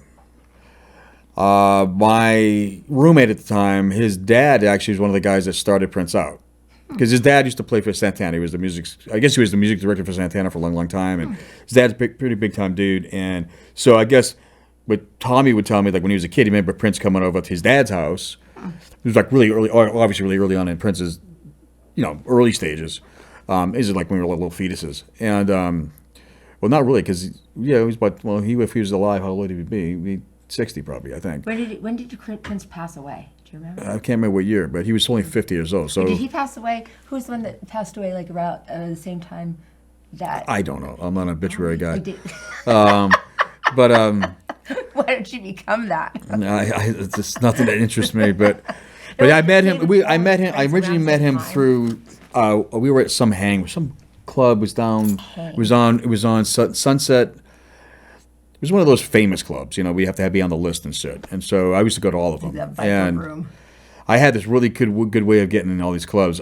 My Tommy used to have this gig. This is crazy story. See, there's too many of these. They're just So when never end. I was on the mailroom, I had little side jobs too. And Tommy was working for Jägermeister. I don't know why, because he had connections up the wazoo through his dad, but which he eventually used. But he was working at Jägermeister, and I would he was to control the Jaegerettes, kind of like the Budweiser girls. So we booked the Jaegerettes, and I got crazy stories. But one of my Like gigs was that. we had a tap. We had a Jägermeister tap in our apartment, and so my job. It's unbelievable. There's a job like this to make sure that it worked and it would keep the stuff cold. So I had cases of Jägermeister and Baron Jaeger in my apartment. I mean, I can't even afford food, and I got all this booze, right? So I would just take a bottle and go to one of these clubs, hand it to the doorman, I'm in. Easy. That's very smart. It was so You're like very I'm like creative. I'm like that's how I got into everything. It was like finesser. nuts. It's kind of like how I did with the invites and all that. And then what I would do sometimes I'd borrow a Jaegerette to get into things too. If I wanted to get into some after party or some record release party, just show up with a hot chick, hot chick, and they were dumb hot as a chick doorknobs. will get you. Some of these girls were so stupid. There was just hot one. chick will get you There was far. just one girl. What was her name? Jennifer, and she was very beautiful. But I always said if you shaved her head and painted her yellow, she looked like Tweety Bird. Yeah, she was a really good-looking chick. So I said, hey, and this is kind of another offshoot. One of my favorite bands is Yes. I ended up becoming friends with all of them, working with John Anderson and stuff like that. But at the time, I didn't know them. And I had met Steve Howe early on when I was a teenager, but I didn't get to know him, And so there was this Yes record release party. I forget which record it was. Talk. It was for Talk. And it was at the Hard Rock Cafe at the Beverly Center, which Hard Rock Cafe is no longer there. And so I wanted to go. And I didn't know what label they were signed to anymore, but I knew they had been signed with Arista, so I didn't know. I said, just talk and we'll get in, And she was so stupid. And, I mean, dumb. work? Yeah, we get to the door, and she goes, I don't know. I think we're here to see some band called Yes or something. I think was it Arista Records? I think that's who I work for. I'm not sure. I'm like, how dumb is this chick? Right in. And it worked. I go, Dumb blonde. and she wasn't you blonde. She imagine? wasn't blonde. Oh. No. And we get in, and she was annoying. I mean, she was super hot, but she was so annoying. She was Why so was she so dumb. annoying? She was stupid. And so we're sitting there, and I'm like, just stop talking to me. And look, I just I gotta Keep your mouth schmooze. shut. And it was interesting about this other dude who became my writing partner. We became really good friends. He shows up, and of course he's one of these hit on all the chicks guy, and he starts talking to her. I'm like, she's all yours, man. So You and can take her. so I ended up spending a whole night hanging out with John Anderson and his daughter Deborah, and and that turned into a long relationship to this day. And we ended up doing a lot of cool stuff together. But so that night ended, and the next day Shawn calls me up and be like, "Hey, let's get together, man. Let's start making some music together." By the way, is it okay if I call that Jennifer girl? I said, "Knock yourself out." You can have her. And then he called me like a week later and said, "Man, she's stupid, man. I'm like, she's annoying." I said, "Yeah, man." But that's kind of the kind of things that would happen. But yes, and then you never know where it's going to go later in life. So you keep the relationship going, and that's what I've been able to do for a long time. I mean, my buddy of mine that came up here last weekend, I met him working on the Michael Jackson videos, and Jamal, right? yeah, that's 30 years ago, Wow. and we're friends to this day, and we've done all kinds of things in and out through our friendship, and we actually shot a music video for me when I was working on that soft porn stuff. And He shot the music video? yeah, he wrote it. My friend Ed Bartel directed it, and What was the music video for? my music. I had done a fusion record, and so I had this fully produced music video that would have cost Wow. bajillions of dollars. But Where we is it? I want to see it. It's on YouTube, and but it was great. We had crane shots, everything full on, like all free. Wow. So you never know what happens, and like that would never happen because I never was signed to a major label, but yeah, it was cool. You never know. You just never know. What was your favorite movie that you scored? If you had to say. Well, my favorite one was that animated film because I got to do whatever I wanted. It was complete creative freedom. They said, do what you want. I'm like, great. Wow. And I did exactly that with major budget, full blown orchestra. That was great. I mean, what not to like, anything I wanted to do. What was your favorite TV series that you composed for? Well, I liked doing Buffy. It was fun. How many years did you do that? Only one season, and but it was fun. It was easy. It was an easy gig. I mean, they didn't ask me. Where did they shoot I mean, Buffy? I never did rewrites or anything like that. It was easy. Where did they shoot Buffy? They shot it down. It was on where was that? Olympic and I forget. It was in Santa Monica, but it was on Olympic. Who was that? Stewart. Stewart. I think it was Stewart and Olympic. And it was great because they would post right across the street at Tadeo. So I used to go down there. It was, Oh, I remember Tadeo. Yeah, huh?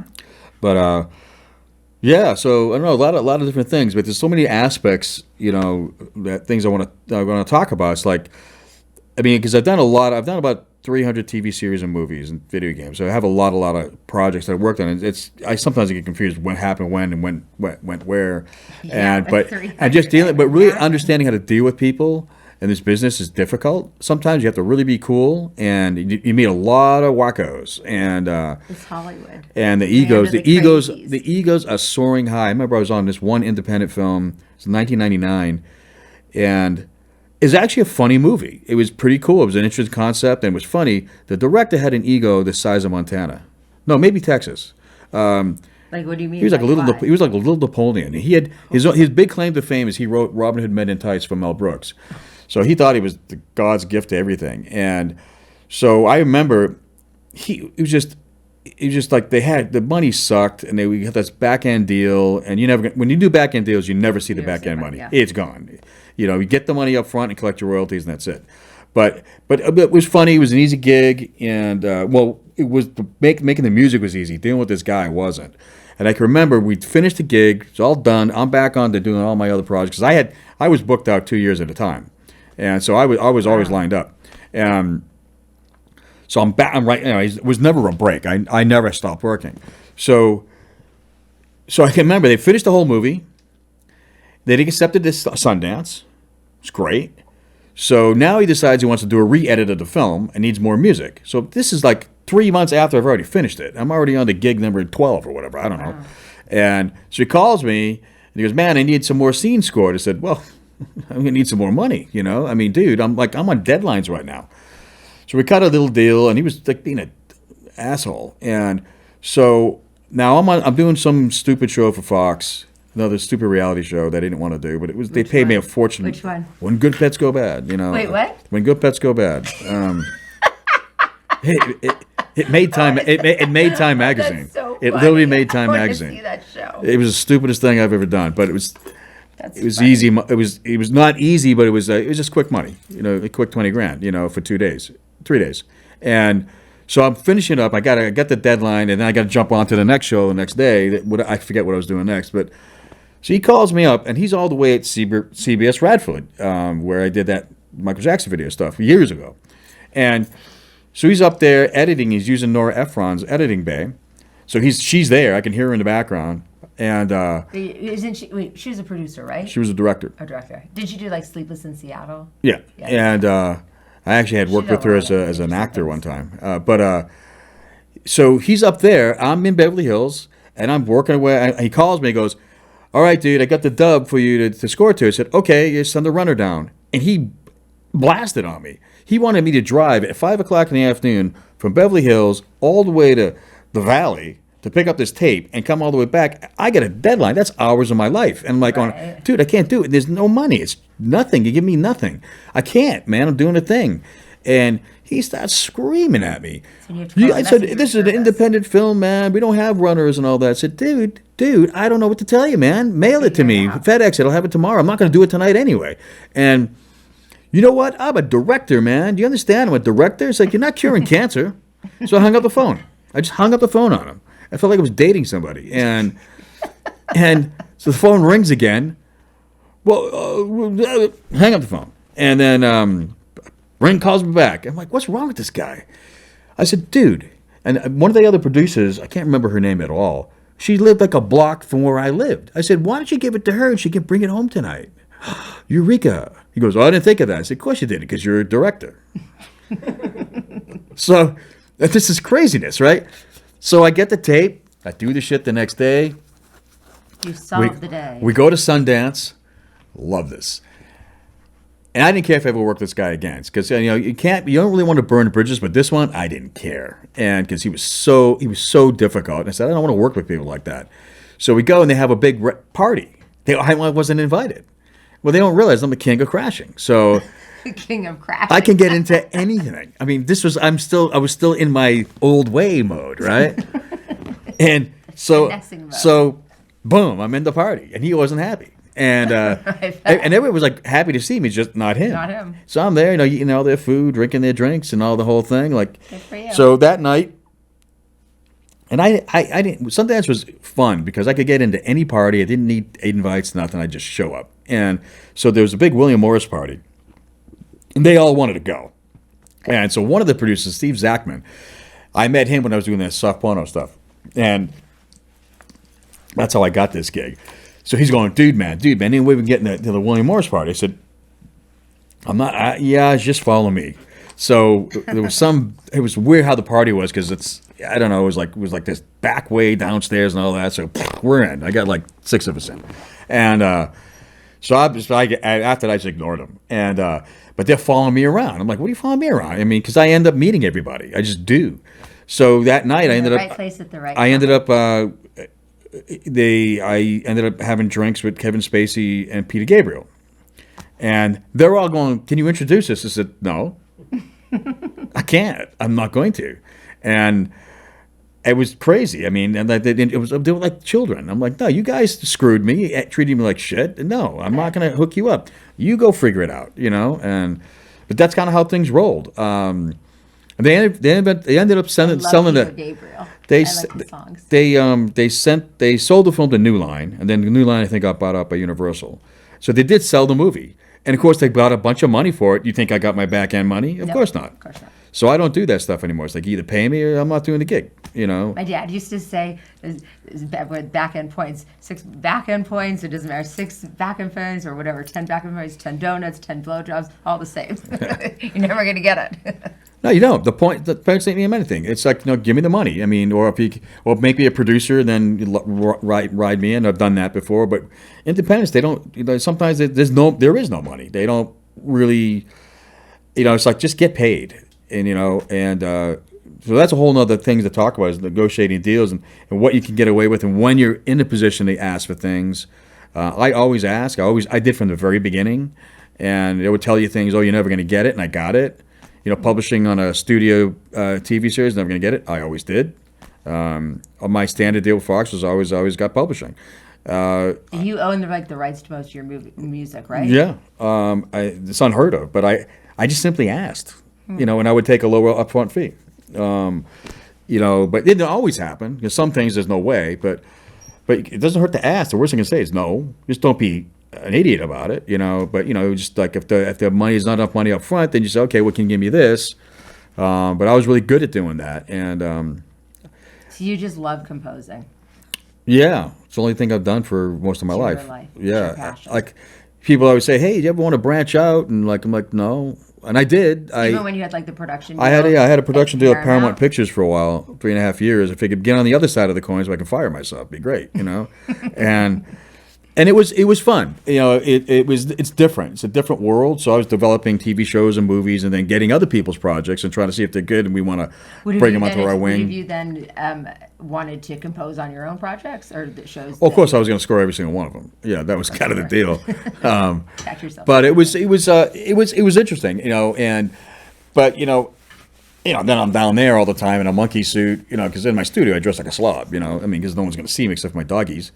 But there, you got to dress nice and look good. And all your stories that you always ended up at like the Playboy Mansion and stuff. How'd you end up there? that's kind of way off topic, but. Oh no! Let's just bring it on in. Bring it on into the Playboy bunnies. That's what everyone wants to hear, I'm sure. That all started in '93 when I didn't live here, because Wow. the girl that the country singer, one of her friends was a girl named Julie McCullough. She was a Playboy girl, and.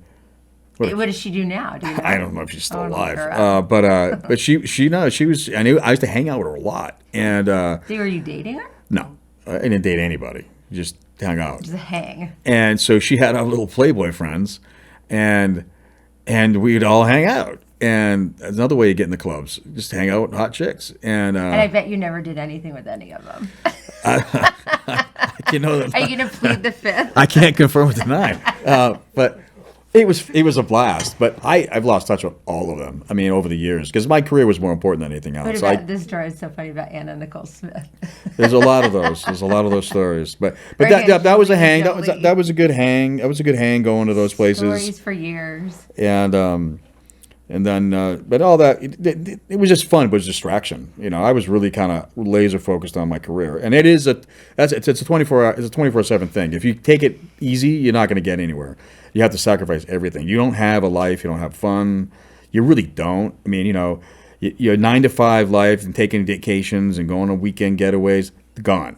Really? This is 24/7 if you want it. You know, especially when you're starting out, because like I used to do these seminars. It was so funny. Like when things are popping, and every time I'd go back home to visit Boston, because that's where all my family lives, Berklee would always have me come and like give a talk to the film scoring kids, you know, kids, yeah, whatever they are.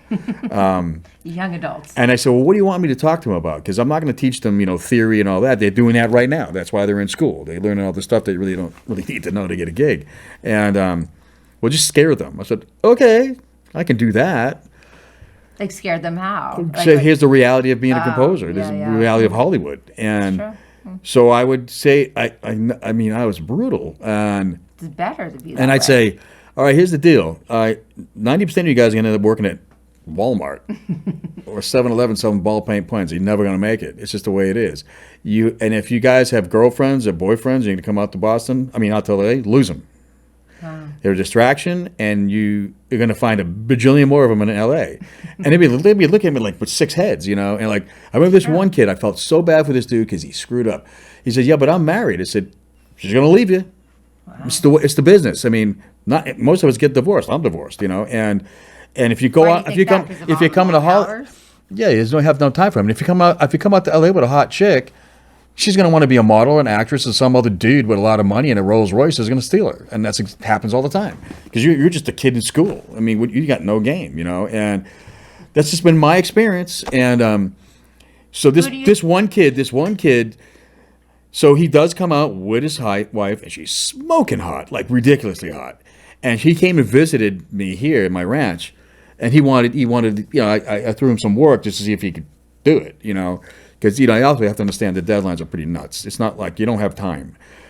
And he screwed up bad. He couldn't hang. But so his girls I couldn't stop looking at her. I mean, and like and my wife was not happy. And like, I mean, this shit was smoking. And exactly what I said was going to happen happened. So we were at this. I remember it was a screening for Black Hawk Down, and Hans Zimmer was there, and him and a couple of guys were playing some music at it.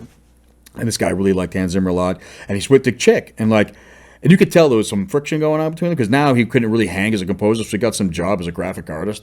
So she's smoking hot, so she wants Hollywood, she wants all the stuff, and she's going to get it. The glory. And so what ended up happening to this poor dude is she became a cokehead and became a model, and some big rich guy with a big fancy car stole her, and he went off the deep end, and he disappeared. He went back to Russia. So I said, wow, I was so right on that one, wasn't I? And but I tell these kids to do all the time. It's like, look, you're young. You have your whole life ahead of you. Don't screw up with a girl or your boyfriend or whatever the hell it is. Because if you really want to make it, you're going to have no time for them. The relationship's going to fail. It's a brutal, that's my experience. Maybe I'm wrong. Maybe it's worked for some people. Okay. But until you get to a point where you can start, like, you know, maybe having a staff and you can take days off.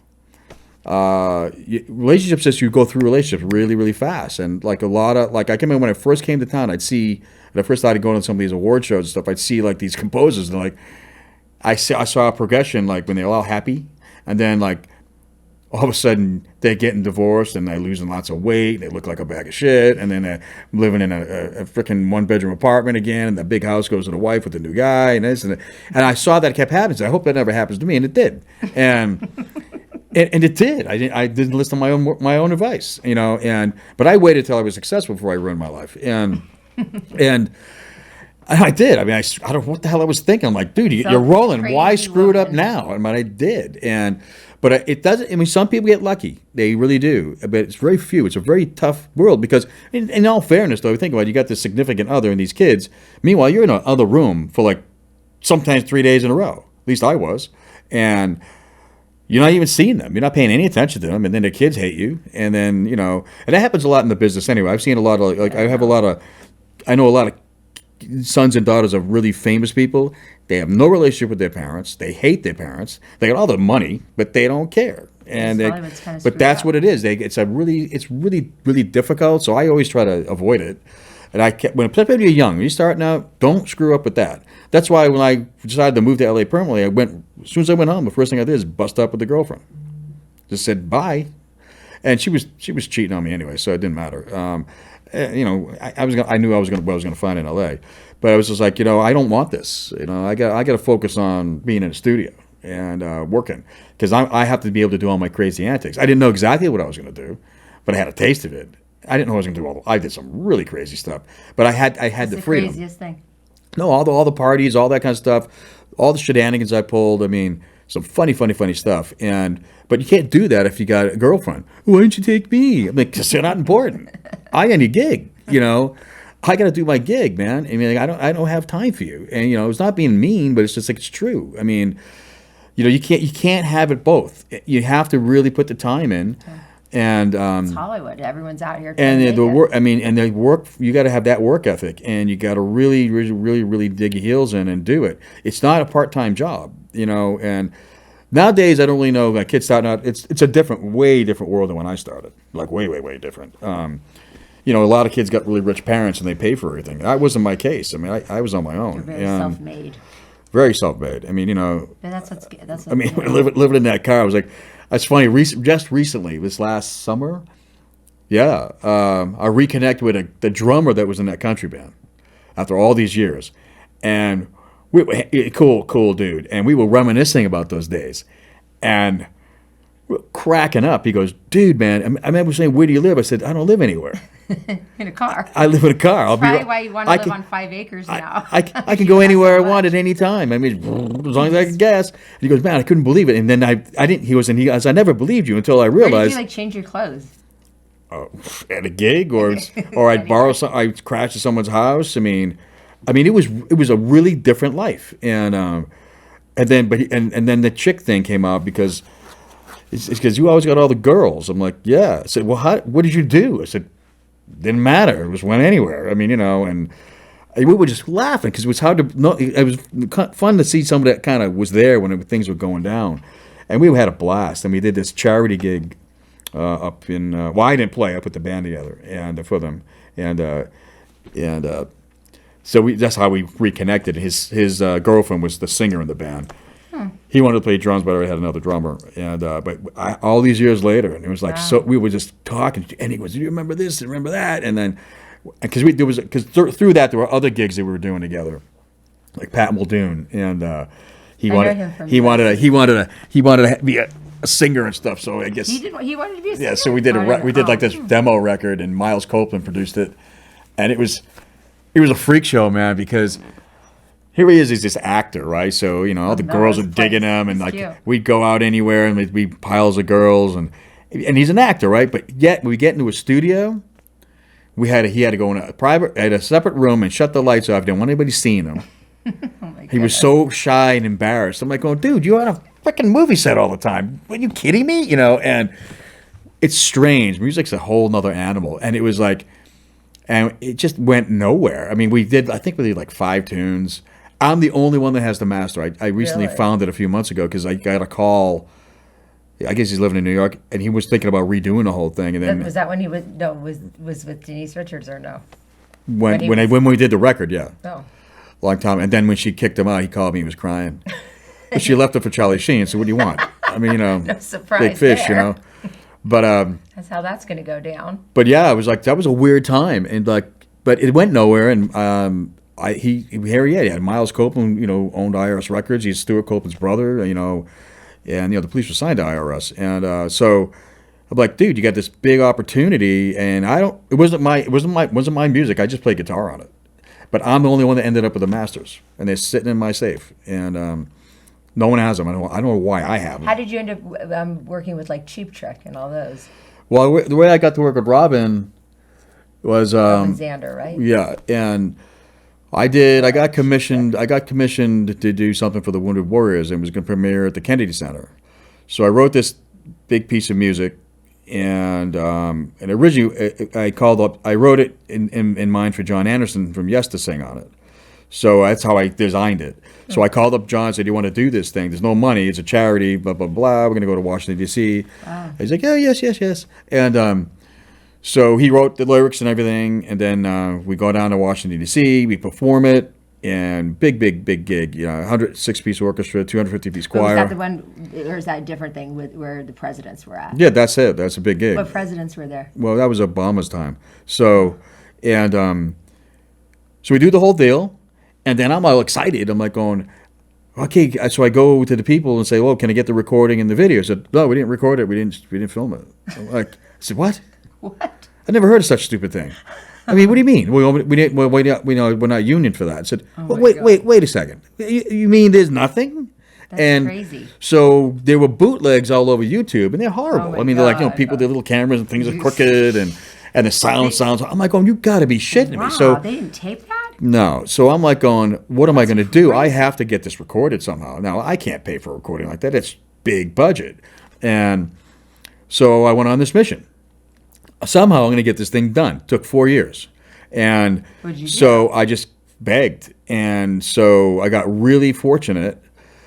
I mean, again, Skywalker helped me. I got the orchestra for free, got everything for free. And then I wanted John to come back and sing it, and he wanted money. I said, well, I'm not going to pay you. I'm not going to pay you. I mean, he co-wrote the damn thing. I mean, he wrote the lyrics. I mean, I'm like, I'm not going to pay you to sing your own song.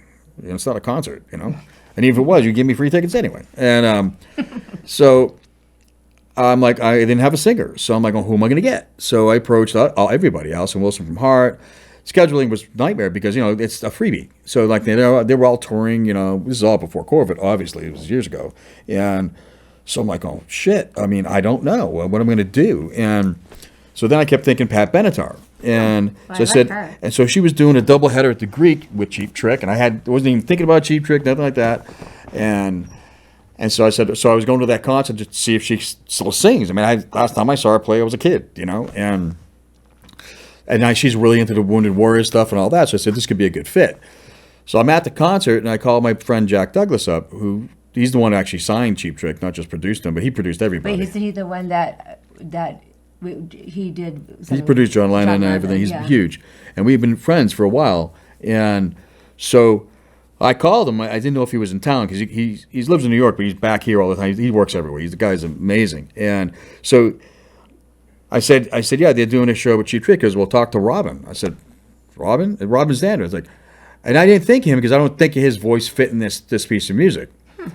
Your homies all right. I'm thinking that's not going to fit. He goes, no, he can sing anything. I said, wow. So I go to the concert, and Pat Benatar sounded amazing, and then I saw Robin briefly, and he has this other side band that he does. It's like the Robin Zander band. So like when he also sometimes has that going. I didn't know about it, so I found out they were playing the Canyon Club.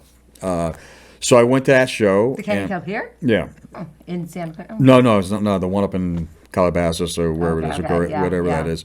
And so I went up to see the band and talked to him, and he basically said, anything Jack does, I'm doing. Wow. So that's how I got Robin Zander.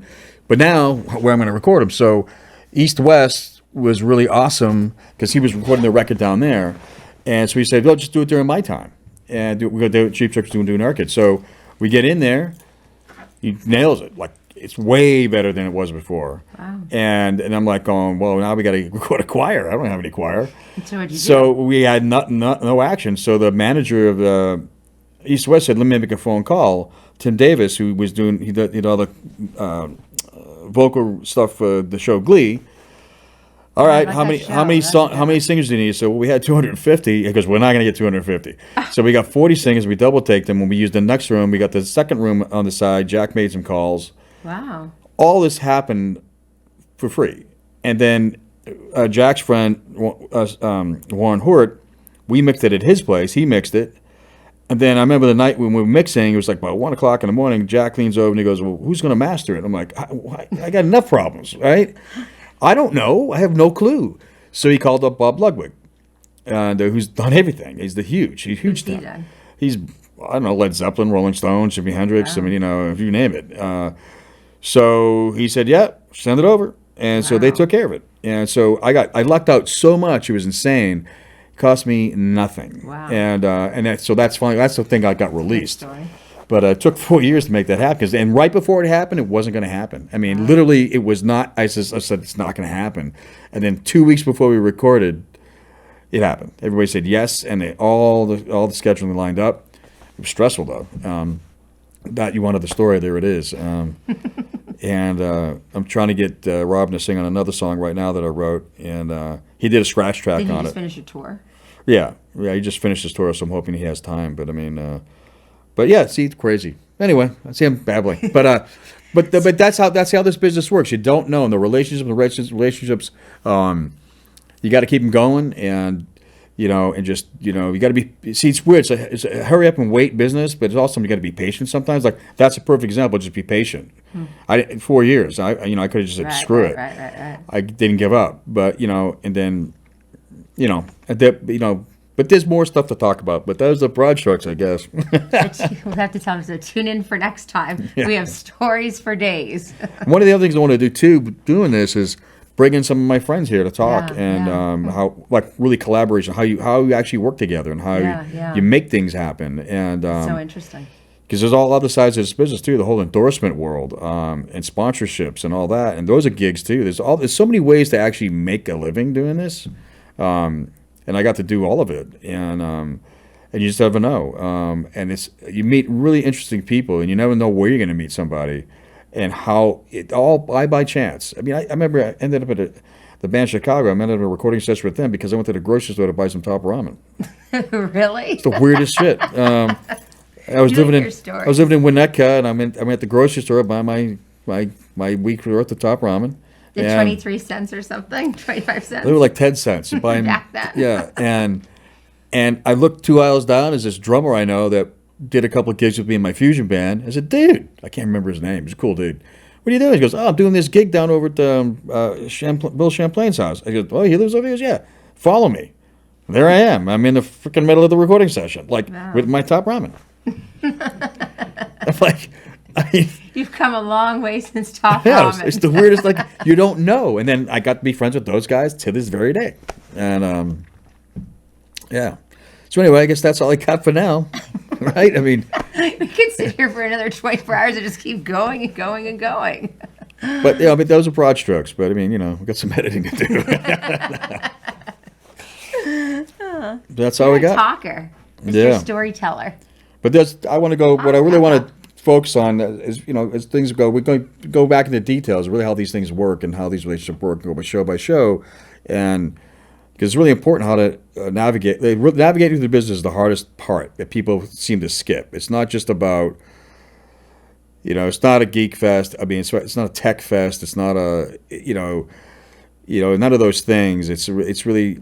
I was really focused on how to get in, how to do the work, and that's it. I mean, that's really what it is. And it's the relationships, and it's all, because all this stuff will come together. I mean, and then when you have a staff, I had like 10 employees at one point, because I had my crew down at Paramount, I had my crew here at the studio, and how do you handle that? I mean, how do you really deal with employees? Because it's like herding cats sometimes, and they have the little fights sometimes. You got to straighten them out, It's a drama. And I usually don't let anybody in the studio when I'm writing. I don't let anybody. I mean, so they're all on their own. And but then but my assistant, I had my main assistant for like 8 years.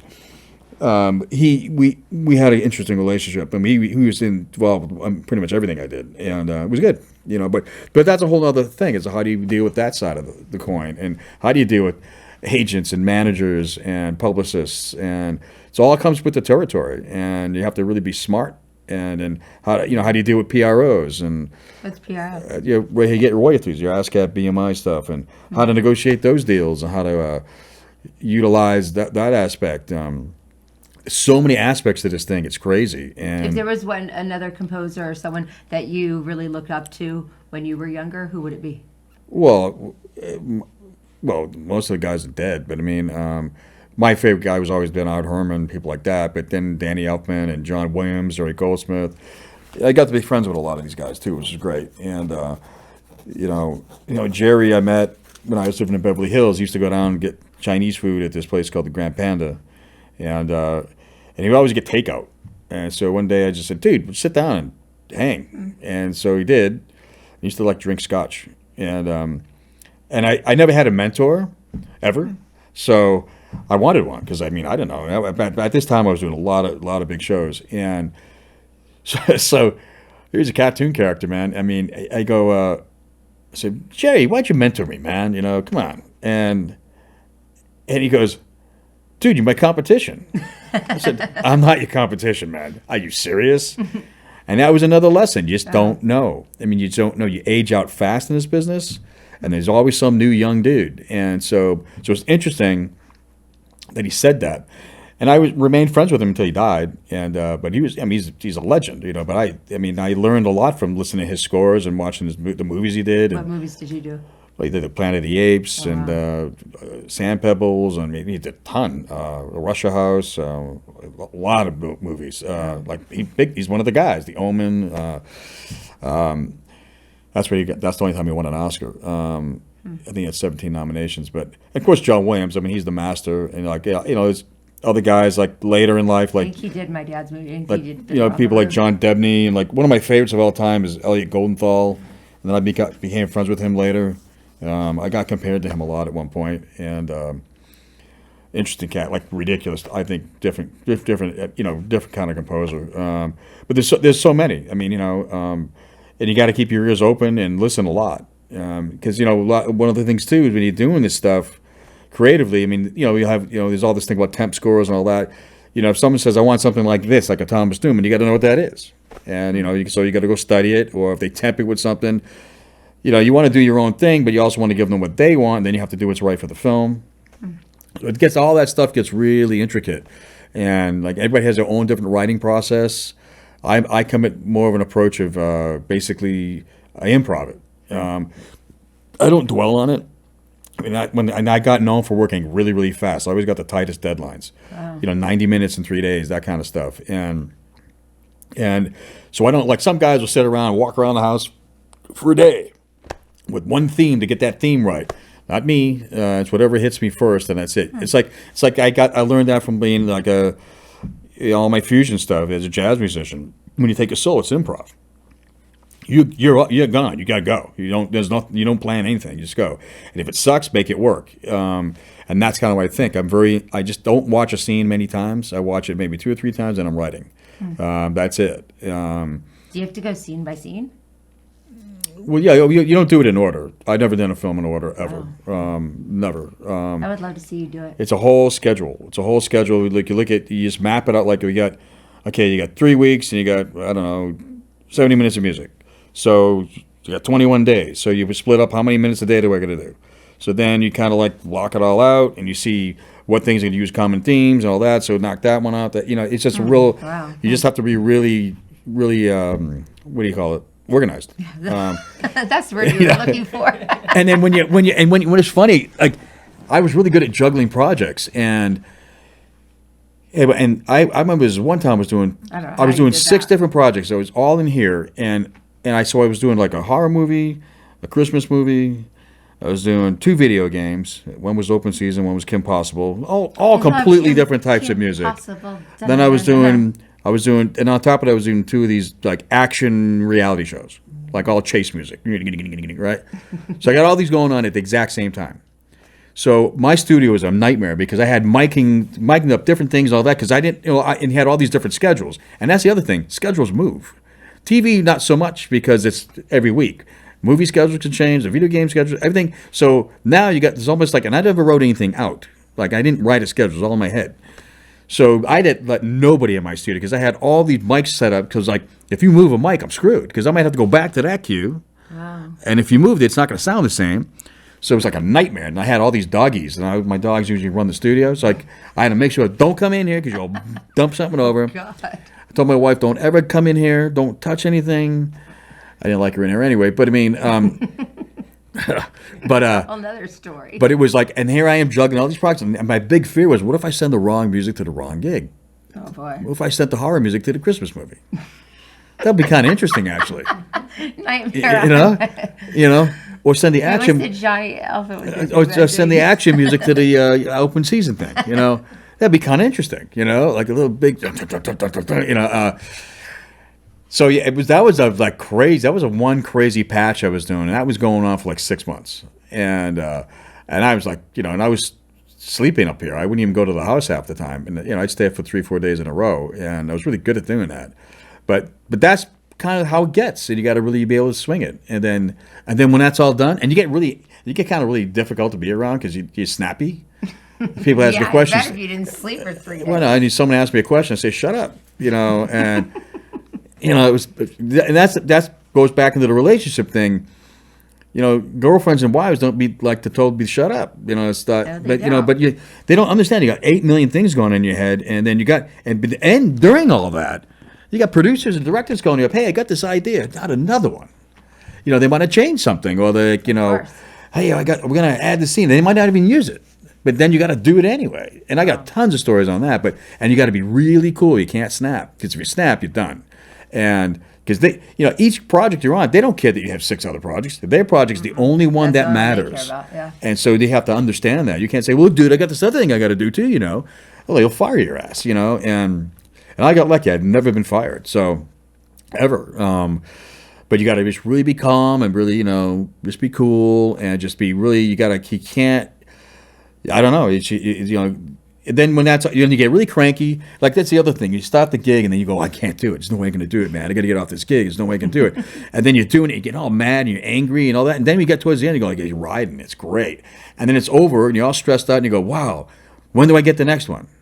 It's a disease. It's like a drug. It's like an addiction. You're a drug addict. I mean, you're really like a drug addict because you just want, as soon as it's over, the next day you're bored. Like, well, I want to do it again right now. You get a day off, you go, what do I do now? Like, oh, let's go to the beach. Fuck the beach. I want to work. I mean, that's how it is. That's how I am. I mean, that's all I want to do. Like, other than that, I'm bored. I'm just really like bored. I don't do normal things. Like, I don't get it. I've been doing this way too long, I think. But that's all I want to do. I mean, I don't know what a normal life is. I mean, I don't. It's exciting. I mean, being in studios and stuff, I dig it. It's like a ride. Dig it. I really dig it. And you do meet a lot of interesting dudes and dudettes. And dudettes, I like that word. But my stories are nothing in comparison like some of my rock and roll friends. Oh my God, the stuff they've done and they do. I'm like, how in the hell are you alive? First of all, but crazy antics and. No surprise from rock stars that they be crazy antics. Oh yeah. Oh my God. Big surprise there. And I've gotten to be in part of that stuff, and like. That's been the cool thing about my career is I've been in between all of it, the film scoring world, the rock world, the jazz world, the movie world, and in that sense too.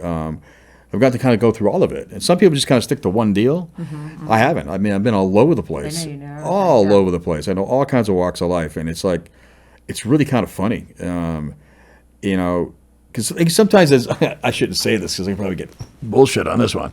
But a lot of composers are kind of like Poindexters. Why do you say that? Really? Yeah, they're nerds. Yeah. They're like nerds. And like what I don't like is I know a lot of composers music nerds who like they're not musicians. Like they don't really play. Mm-hmm, See, I came from a playing world, so right. they forget you're also a musician too, And are the majority of them not? Some are just no. They don't really know how to play. They can, but I mean, But there's nothing wrong with that, but it's just weird. I never understood it. But I mean, but some of them are real nerds, man. It's like, It's like a music nerd. I don't get it. I don't. Music nerd. I mean, I'm like, wow, man. Another kind of nerd, not like a computer. I remember nerd. I went to this one award show and I took this date, and she goes, she's this Russian chick, and she goes, Shawnee, why did they all look the same? I said, because they're nerds. Oh, But they do. They all have the same exact haircut, the same glasses, the same fucking suit, and like, there's no originality. It's like, come on, guys, you're musicians. Be crazy. Do something different. Have a mohawk or something. I don't know. Tattoo. I mean, but they're all the same, and like, and it's like, I'm not like that. I mean, I've always kind of just did my own thing, and But you're not you don't really totally fit into the whole musician's world either. no, I'm not a rocker. But although that's how I started. I'm a total Zepp head and all that kind of stuff, and You'd need more tattoos if you were in that world. yeah, I'm not into that crap. But I mean, I don't buy that. You'd be a bad boy. No. A tortured soul. No, but it's just weird. It's just, I don't know. It's a kind of a.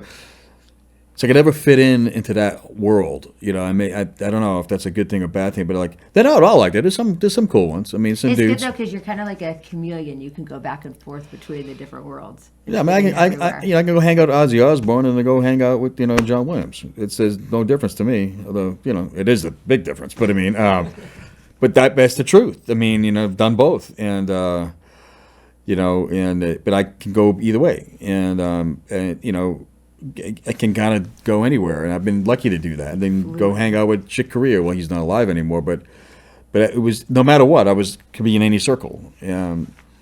So I mean, I'm at ease with all of that. I mean, but some people, I don't know. Like, I have some friends that composers. Like when they meet some of my rock and roll friends, it's really they sound like morons, and they're so not cool. Not saying I'm cool, but I'm just saying.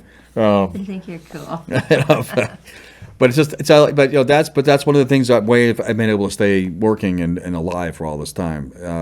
Being able to just find any angle. Tune in, subscribe. There's gonna be a lot of cool stuff. Thank you for watching again. There's gonna be a lot of cool stuff to check out. I mean, it's gonna be I can bring in some interesting folks here and share some more stories and just there's a lot to see. There's a lot to talk about, and it's a fun ride, and it's definitely informative on many different levels, I think, and it's kind of exciting to kind of open up and talk about a lot of this stuff because it's important, especially cats that are starting out, because what to expect, and it's never a dull moment, that's for sure. Even when you think it's dull, it's not dull. That's why people get in this business. But yeah, tune in for the next one. It's going to be fun.